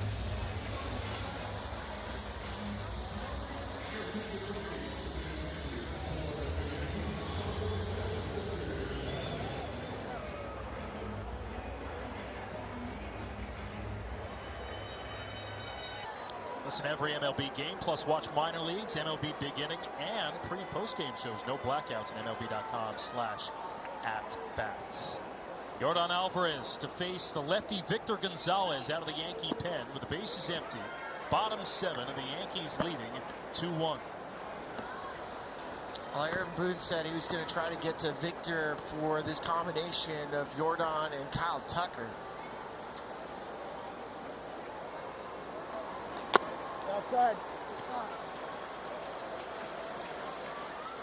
Weaver wound up pitching a perfect inning in a third.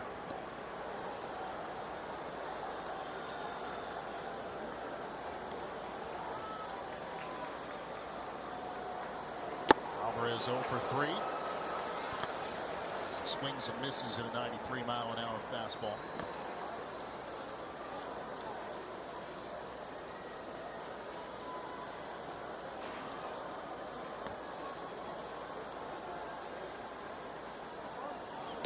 Inside. 3 balls and a strike. And for Victor Gonzalez, it's a 95-mile-an-hour fastball sinking action with an 86-mile-an-hour slider. Oh, it's a walk for Alvarez as Gonzalez comes into the game. Only Yankee reliever probably unavailable will be Jonathan Loaisiga, who pitched 2 innings last night. Well, even for the Astros have some. I mean, there's only 2 guys that haven't pitched yet. It's Brandon Bielak and Parker Mashinsky. Josh Hader threw yesterday. Yep. Ryan Presley threw. Too early to tell if it's going to come into play tonight. Just a little wrinkle, but they are down 1 pitcher, Brian Abreu, serving a suspension handed down in last year's ALDS. An arbitrator held up the suspension on an appeal, but deferred it to this season, and they could not add another pitcher to their roster as a result, so they only had 25 men. So they're somewhat limited in that department.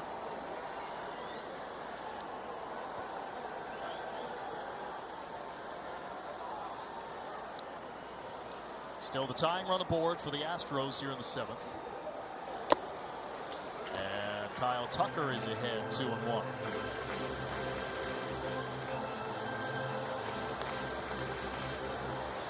Speaking of Mashinsky,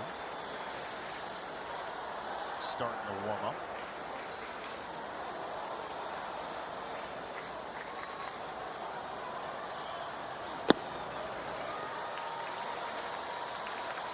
Caleb Ferguson in the Yankee pen. And a 3-ball 1-strike count to Tucker.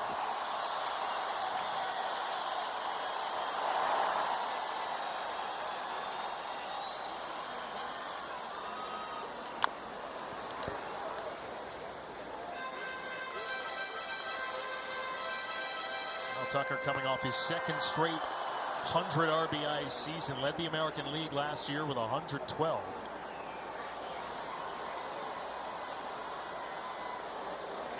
Went off back-to-back All-Star game appearances. Payoff pitch. Tucker serves it to left, down for a base hit. Alvarez stops at second. Well, the Astros have 2 on with 1 out in the 7th.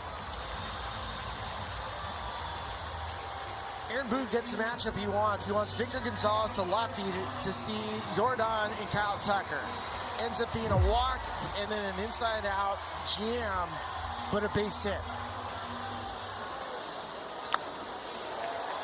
And we were talking about the rarity of this combination of having 2 lefties hitting 2nd and 3rd at the top of the lineup, because you do put the risk of having matchups go against your favor, but not against these two guys.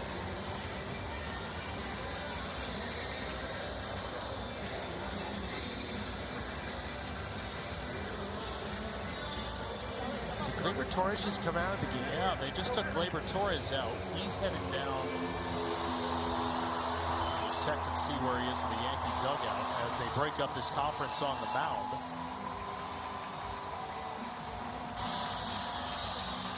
Got to replace him at second base. I think he's just changing his glove. No, they're going to make a change here. That's Jahmai Jones. Oh, wow. Coming off the bench in the middle of the inning. Interesting.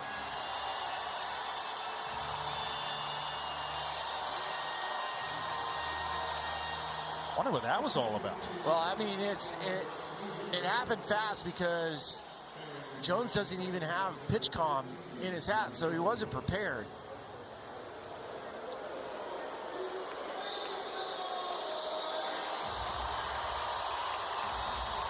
Gleyber Torres was hit with the fastball right off the right thumb. His top hand was shaking it, and my guess is it probably swelled up on him where he probably didn't feel comfortable. There's another look at that hit by pitch for Torres. So he's removed from the game. I was a little bit surprised he stayed in the first place given that, but nonetheless, it's Jahmai Jones now playing second for the Yankees as Bregman flies one foul. And we saw that hand shaking after he was hit by that pitch. Yeah, he's moving it around, but you just feel. Yeah, he pulled himself from the game.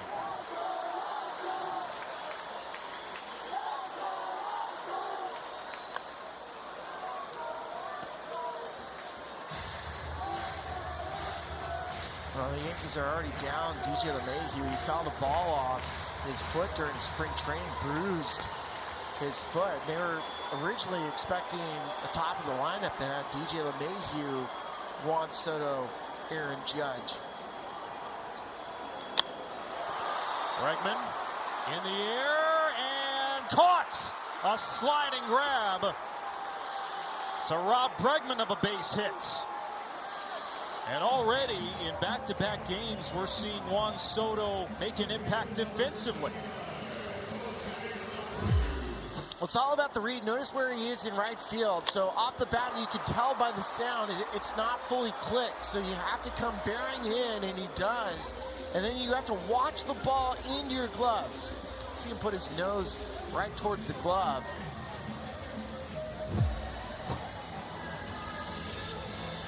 Juan Soto with a sliding catch. 2 down in the 7th. Yankees go into their bullpen.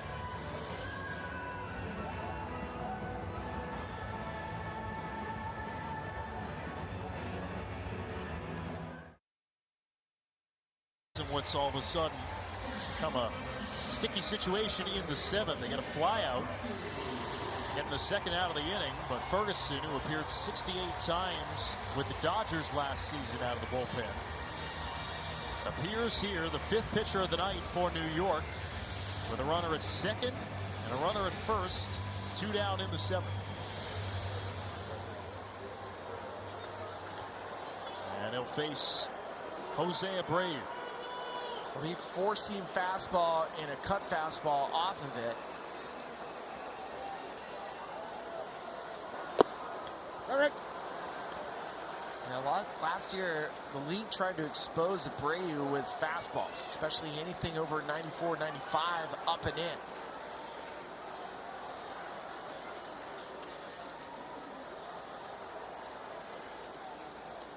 in. Interesting, too, Spilly, that the Yankees take a lefty out of the game, go with another lefty out of the bullpen.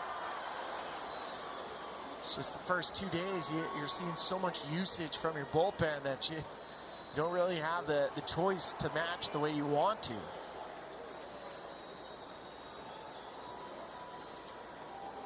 That's in. 1-2 to Abreu.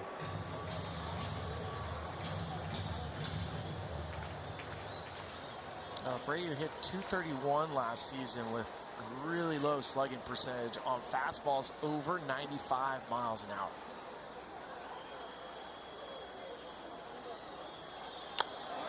Abreu lifts one to center. Judge to his left makes the catch. And the Astros strand 2. We are through 7 in Houston. The Yankees lead 2-1. Bregman in the air to center. Yes, it will get down. Big strikeout working out of another jam. Here comes the tying run. Montero walks and runs. Oh, look out. Yankees lead the Astros 2-1 here in Houston. Opening week of the Major League season. Game 2 of a 4-game series. Alex Faust, Ryan Spilberg's here with you. Trisha Whitaker down on the field.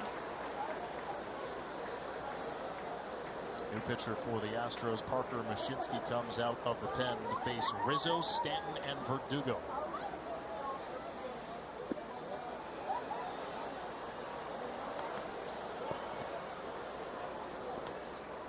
Mashinsky in his 3rd Major League season, just 14 appearances last year,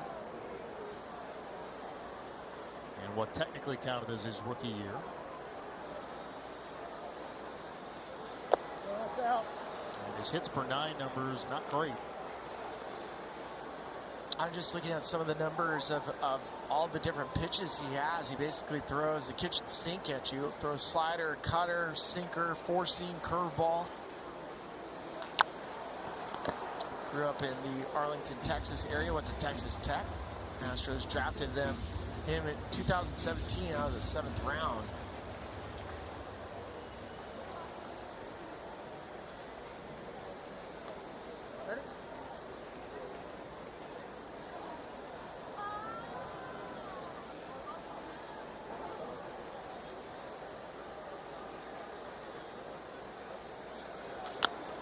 Rizzo plucks one into center for a base hit.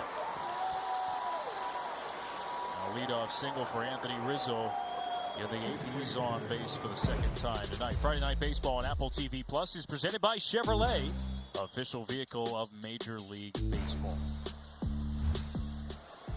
We're about to get half our audience back. The Houston area is going to tune back in. The Cougars game is at the half.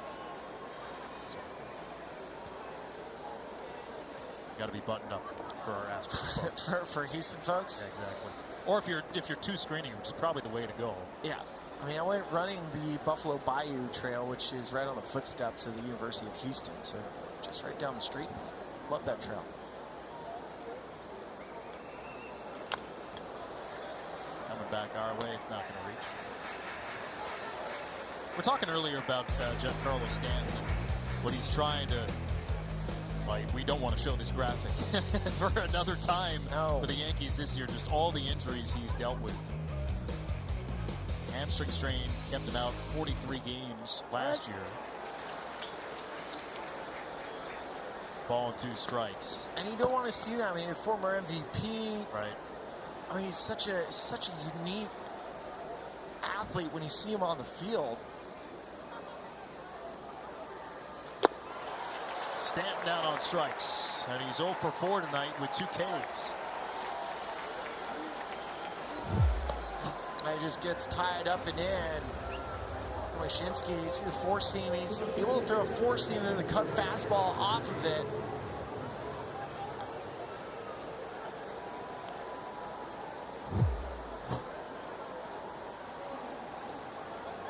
Here's Verdugo. He's busy early as this nearly gets away from Yainer Diaz.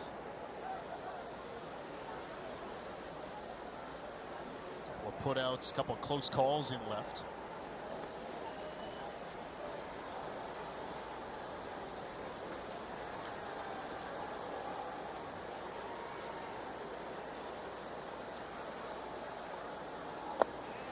All right.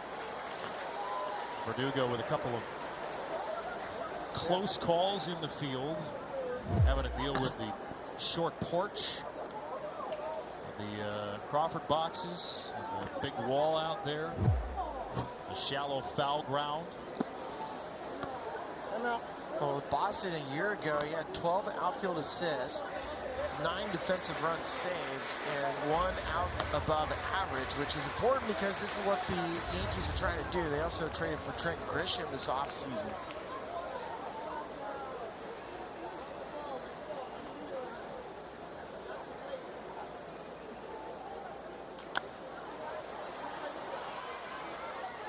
It's been an adventure at times for Verdugo out there. Yeah, Doogie out left field. He's made 1 great play. 2 of them just didn't stay in his glove.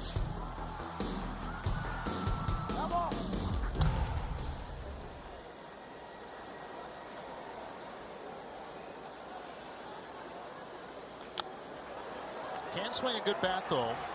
Led the Red Sox last year in doubles. Had a career-high 13 home runs. Actually wound up 6th in the American League with 37 doubles. 2 balls and 2 strikes against Parker Mushinski. And the southpaw deals low and away.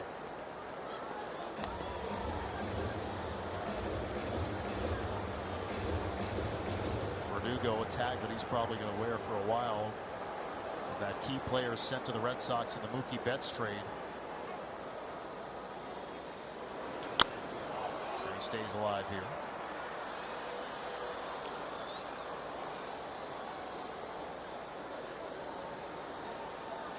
There's that trade with the Red Sox, which is only the 8th completed between the Yankees and the Red Sox ever in the divisional era, for obvious reasons. And it's ball 4. So the Yankees have 2 on with 1 out. Trisha. Yeah, guys, you were talking about Verdugo. When he came to the Yankees, he immediately shaved his beard to obviously comply with the long-standing team policy. But listen to this. During spring training, after he heard some minor leaguers talking about the high-priced haircuts at the team's facility, he decided that for every player with under 2 years of service time, he was going to pay for their haircuts. So I'd say so far, he's making a pretty good impression on his new team, guys. Just get him a haircut. I like it. Well, it's also the little things. I mean, it's stuff that, you know, you have a veteran player, and even in the case of Verdugo, it's not more than 6 years, but taking care of people around you. That'll endure yourself. Yeah, instant equity.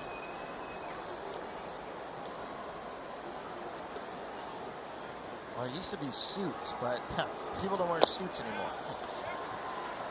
I don't even know what, like, is there a dress code for teams anymore? I don't think so. I mean, half the thing these days seems like NBA, Major League Baseball, is what you're wearing in the ballpark, just as a fashion statement. And it's not a suit. All right. Yep. Then again, I don't think we're seeing billboards for Abe Starks coming back anytime soon.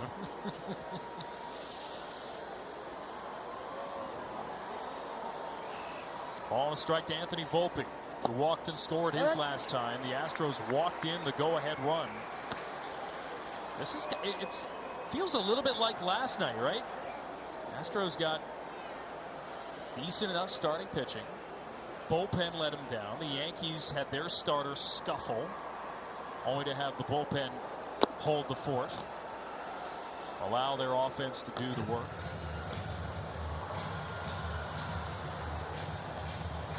In this case, the Astros bullpen has been their own worst enemy.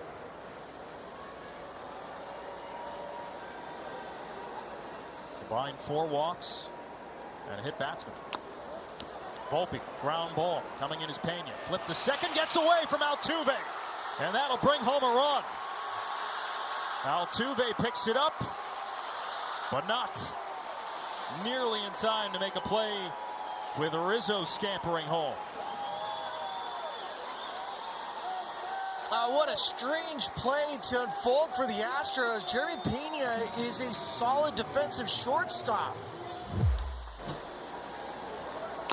It should be a force out at second base, but Verdugo would have beat the throw or the underhand. The underhand flip, it looks like it just got stuck in Pena's glove.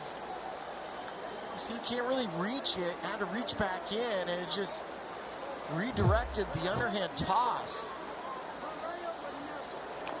And now Austin Wells lays down a bunt off the mound to field Mushinski, and he throws it away into right field. Verdugo to score. Around third, Volpe, he's held up. And the Astros defensively are having a meltdown here in the 8th. Back-to-back errors, and the Yankees now lead 4-1. You see the smiles in the Yankees dugout. You're not accustomed to seeing this. They just finished spring training, the Astros, PFPs, but notice for Parker, he looks back third, Verdugo, and never resets his feet. And almost...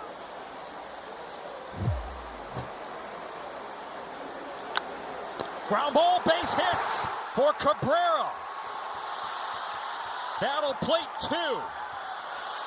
And it's unraveled for the Astros in the 8th. The Yankees have a 6-1 lead. A 4-hit night for Cabrera. Unbelievable this way this inning has unfolded. Yeah, Joe Spada, he can't even understand what just happened.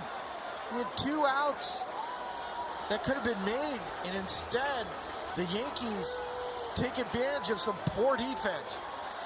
Pitching change for Houston. 6-1 New York. Very uncharacteristic for the Houston Astros. Usually one of the best teams defensive efficiency in Major League Baseball. Jeremy Pena messes up a toss to Jose Altuve. Parker Mushinski throws one down the right field line. And then Oswaldo Cabrera's 4th hit in the dagger. Yeah, a little bit of I don't want to call it small ball, but certainly there was pressure because Alex Verdugo is running hard to second base, which disrupted the timing for Pena. I love that Austin Wells went for a bunt out of nowhere.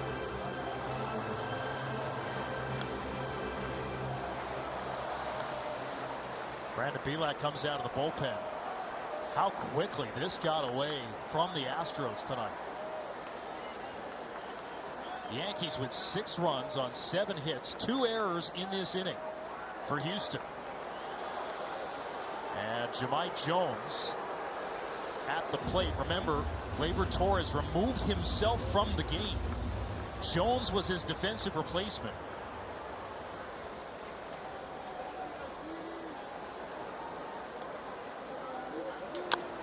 The bottom half of the 7th. Chopper to third, foul. Bravo! That was right above the bag. Close call. Let's go back to the 7th. Gleyber Torres. This is where he got hit on the hands. And looked like it was off the thumb primarily. Tried to stay in the game.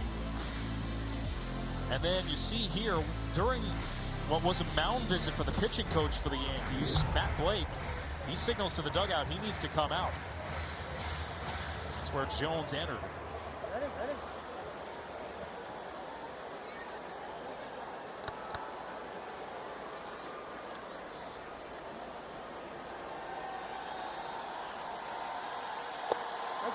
Strike 3 call. And Jones is rung up. Bielak gets a much needed out for the Astros. Just drops the curveball in. Jones, that's a tough position to come into a game where you're not expected to be in. You come in and you're taking a bat. Jones claimed off waivers from the Brewers early in spring. Only had 11 plate appearances at the major league level last year with the Brewers. Down on strikes. 2 down in the 8th. And here's Soto.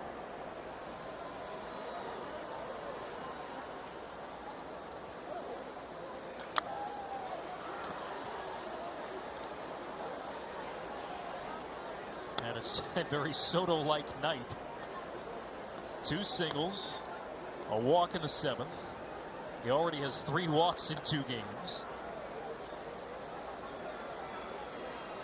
There was that bit of concern after coming back out for the bottom half of the 3rd out in the field, where it seemed like he was, I don't know if injured is the right word, but certainly in some sort of discomfort that caught the attention of the Yankees trainers.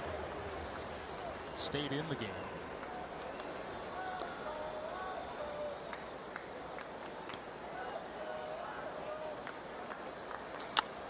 Soto serves it to left, slicing towards the line. It is off the wall.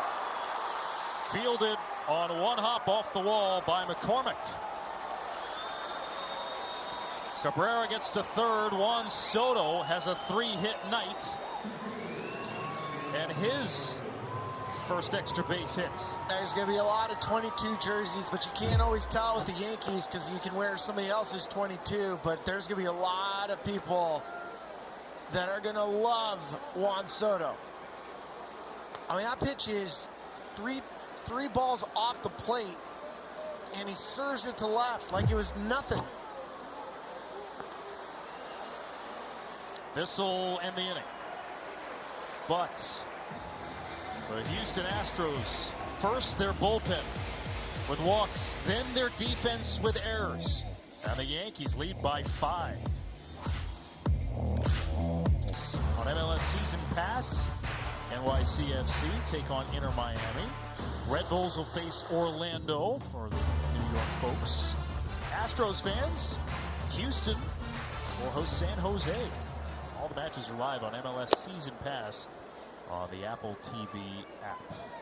Caleb Ferguson returns to pitch the bottom half of the 8th. This thing turned in a flash. Yankees trailed 1-0 through 6. They got 2 in the 7th, 4 in the 8th, helped out by a couple of errors from the Astros. McCormick, Diaz, Pena for the Stros here in the 8th.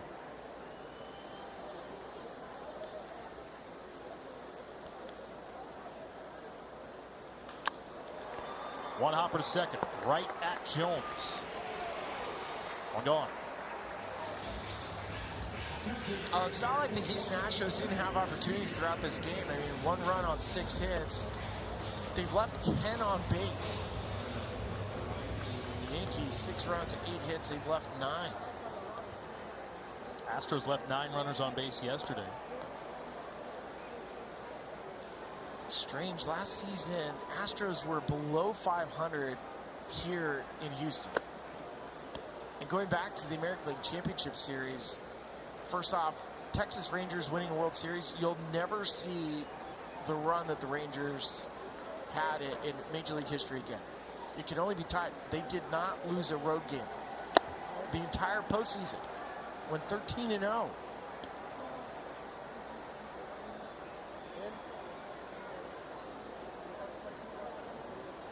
And the home record is a head scratcher for the Astros. It's not as if this ballpark isn't hitter friendly, right? Especially for the lineup they've constructed. And it's not like this crowd isn't pro Astros. Right. This is one of the better home venues in baseball. I mean, it's from a visiting perspective, it's hostile, right? It's what you want. Come in here.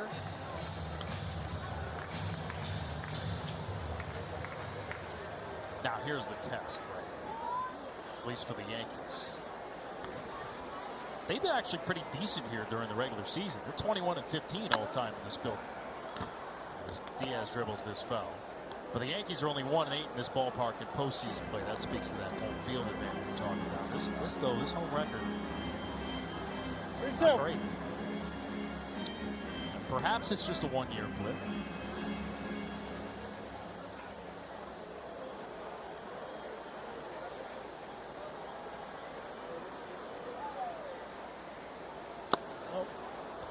It's ball 4 to Diaz.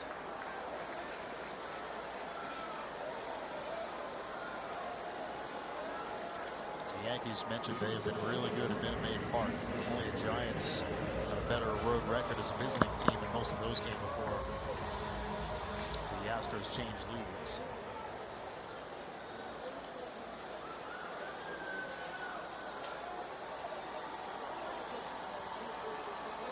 So Diaz aboard. Here's Jeremy Pena. Strike one. Thing is, for Houston, it's one swing of the bat and it's different, right? Jeremy Pena has not hit a home run since July 5th of last year.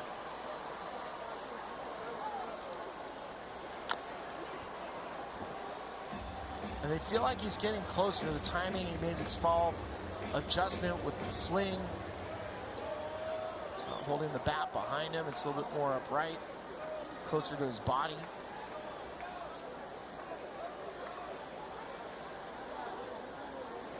It's in.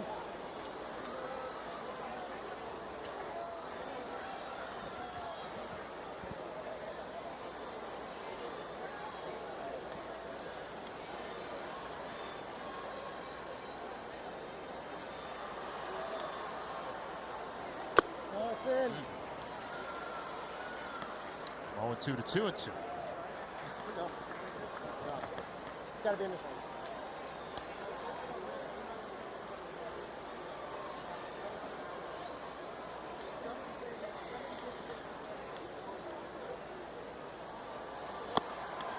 Pena swings and misses. Ball gets away. And the runner will take off as a result. I'm out. So Diaz gets the second, but the out recorded. There's that cut fastball from Caleb Ferguson underneath the hands of Jeremy Pena. With first base occupied, you can't run to first base if you're the hitter, if you're curious. Only with 2 outs.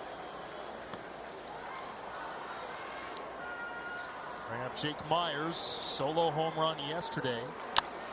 Myers, oh, that's a nice play by Jones on the short hop, backhand to end the inning. And the Astros have stranded 11. Another look. Jones, a defensive replacement in the game. The Yankees hold their 5-run lead. .com. Check out the largest selection of official jerseys, caps, t-shirts, collectibles, and more. You're up with your favorite team at MLBshop.com.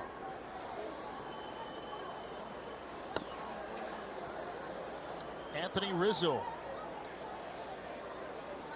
Giancarlo Stanton, Alex Verdugo due up for the Yankees in the top half of the ninth, in a crowd that is pretty stunned here in Houston. Now we always talk about Houston hospitality. Well, Yankee fans are not being very hospitable to the people that are around here, because they've enjoyed the last couple innings. I mean, Yankee fans, you know they're pretty loud. I grew up one, so I'm allowed to say that. Well, you didn't only grow loud up one. and sometimes obnoxious. So You did not only grow up one, you called Yankees minor league games. This is true.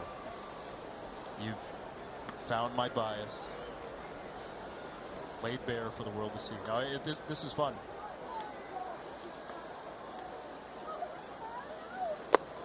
Two seasons I spent in the New York Penn League. Rest in peace. Short season, single A. We had what we called the best view in baseball. Staten Island Yankees. You were looking out at Lower Manhattan. It was pretty awesome. $50 a game, but it was pro baseball. We almost, it's funny, we almost had Aaron Judge there. He it was his first year right after being drafted. We were told about this, Oh boy, Stanton cranks one. Deep left, way gone.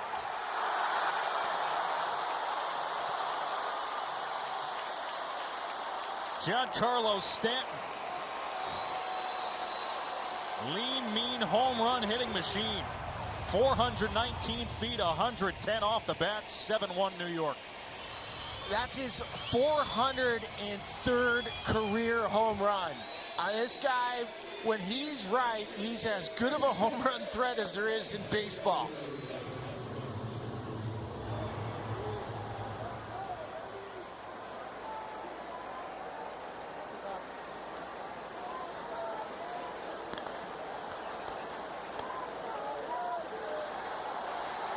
There you go. Right on cue.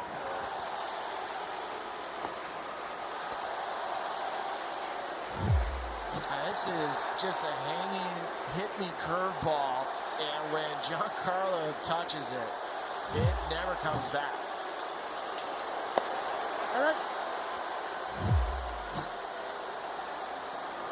in 2018, Stanton made his Yankees debut. He had 2 home runs in that game, and this one was a missile. Grounded through the hole right side for a base hit for Verdugo.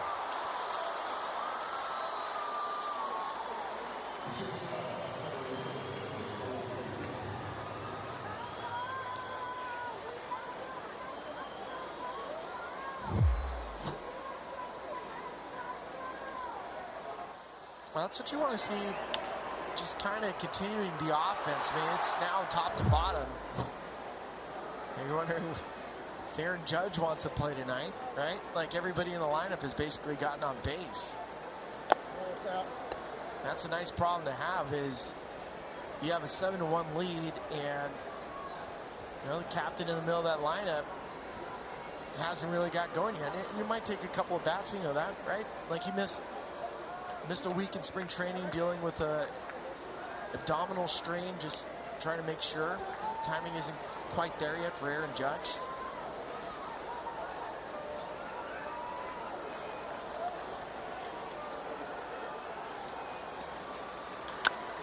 Volpe goes the other way, and that's down into the corner for a base hit.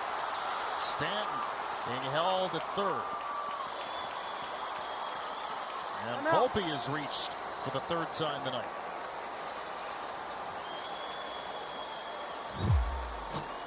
Now they're just pouring it on, and for Volpe, he made a small swing adjustment. He used to hit the ball in the air way too much, a little bit more athletic, not dropping his backside. He's just almost swinging through it, a little bit shorter with his attack angle to the baseball.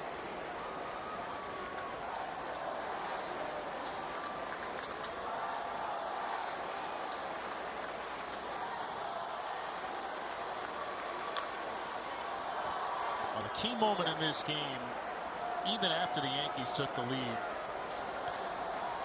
has to have been that error at shortstop.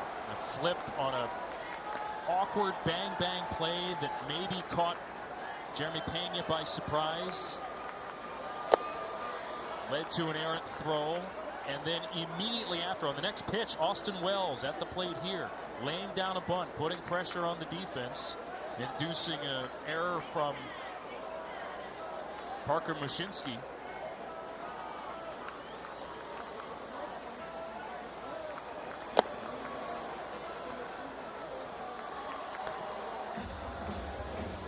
And what was a manageable deficit for the Astros unraveled.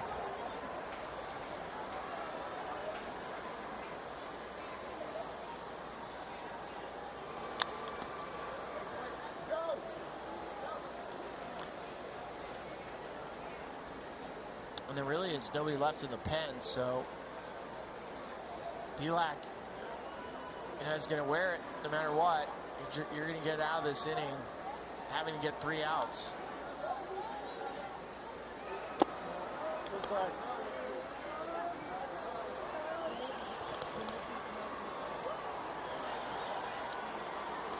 Hader made his Astros debut. Struck out the side, 3 punch outs. Popped up by Wells. Left field. McCormick makes the catch in fair territory.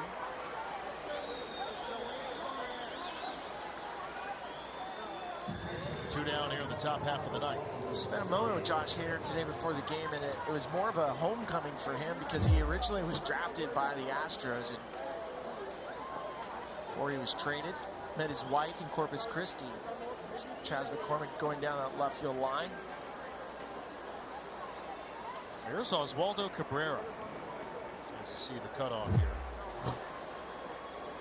Looking for a 5-hit night. Might as well. Oswaldo Cabrera or Juan Soto. Right. Cabrera has a higher OPS on the season than Juan Soto. Last time a Yankee had a 5-hit game was Luke Voit. July 6, 2021. Right now, Juan Soto has a 1,400 OPS, which is just ridiculous. Cabrera has a 2,000. It's also 2 games. All right, small numbers. Thank you. Small sample size. Your numbers updating in real time over there.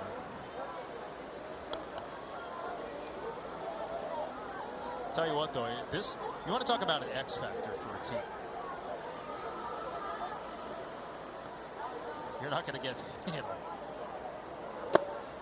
6 hits in a 2-game span. You're not going to stretch that out over the course of a season. But still, if you can get any sort of production from Cabrera, it's massive. Especially with LeMahieu. They hope it's not a long period of time where he's unavailable.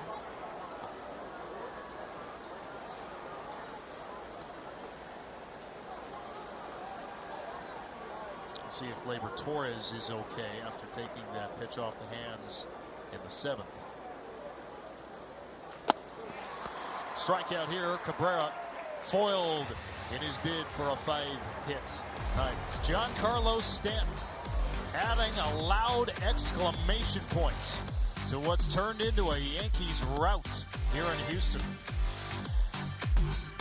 Decisions presented by Sage will go to the bottom of the 4th inning. Carlos Rodon was on the ropes. He had 2 guys on base facing Yordan Alvarez and ends up challenging and winning. The personality that the Yankees were waiting to see was the bull in Carlos Rodon coming out.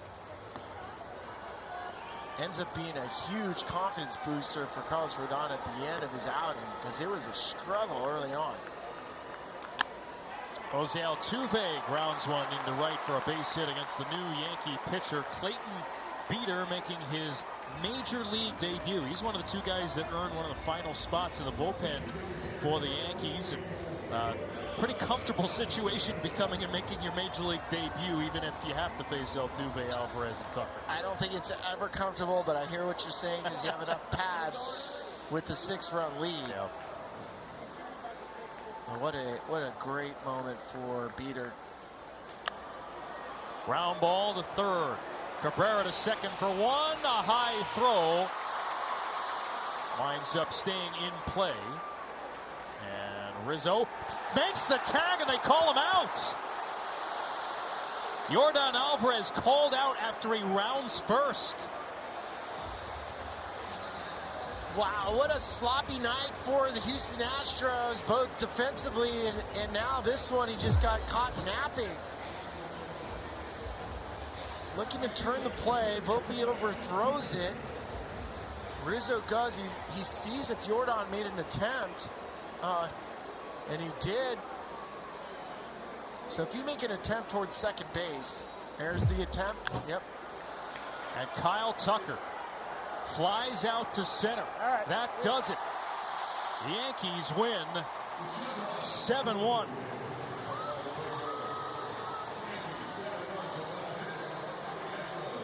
And a game that turned around late for the 2nd night in a row for the Yankees. Houston got their only run in the 1st. An RBI single from Alex Bregman. And then the bullpen and the defense for the Astros not only left the door open, but allowed the Yankees to waltz right through it. It's a 7-1 final here in Houston.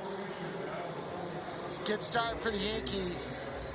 They just look different. It's a completely different look lineup than what they had last year, where they finished near the bottom of baseball. Runs scored, batting average, on-base percentage.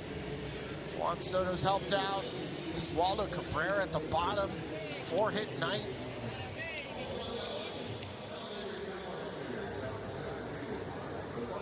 I want to go back and just see this. This was so bizarre at first base, with the throw getting away. And where's the judgment call for the umpire? Right there. He's in fair territory, made a turn. He has to get back, and Rizzo already beat him to it.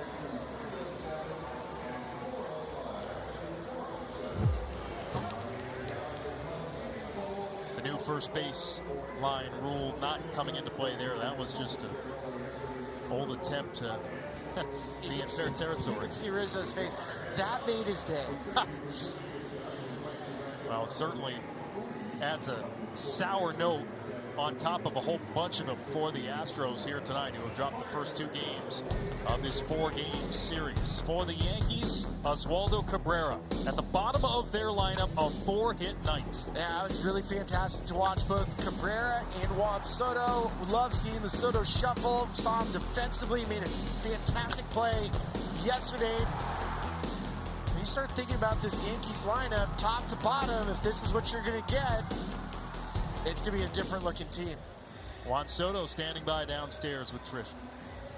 All right, Juan, let's go back to that bases juiced moment. You work a 5-pitch walk for the go-ahead run. What was your approach in that situation? I don't know. I know they want to throw me something to get a ground ball and get out of the inning, you know, and I was just setting my mind high and try to get a good pitch to drive the ball.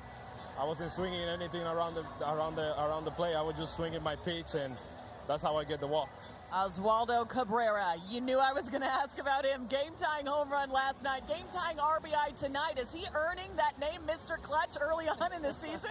Yeah, that's great. I mean, he's been doing great since spring training. More than happy for him. You know, he's a guy who's been grinding through the minor leagues and coming up to the big leagues and do what he's been doing. He's unbelievable. I'm happy for him, and more than excited to keep seeing what he can do. The production from the bottom of the lineup tonight. How valuable is that? Possibly can't be overstated. I mean, they bring the game wide open for us, you know, and those guys, every single guy in the lineup is really important for us. So it's not only about one player, it's about the whole lineup, and they did their job, and we just got the win by them.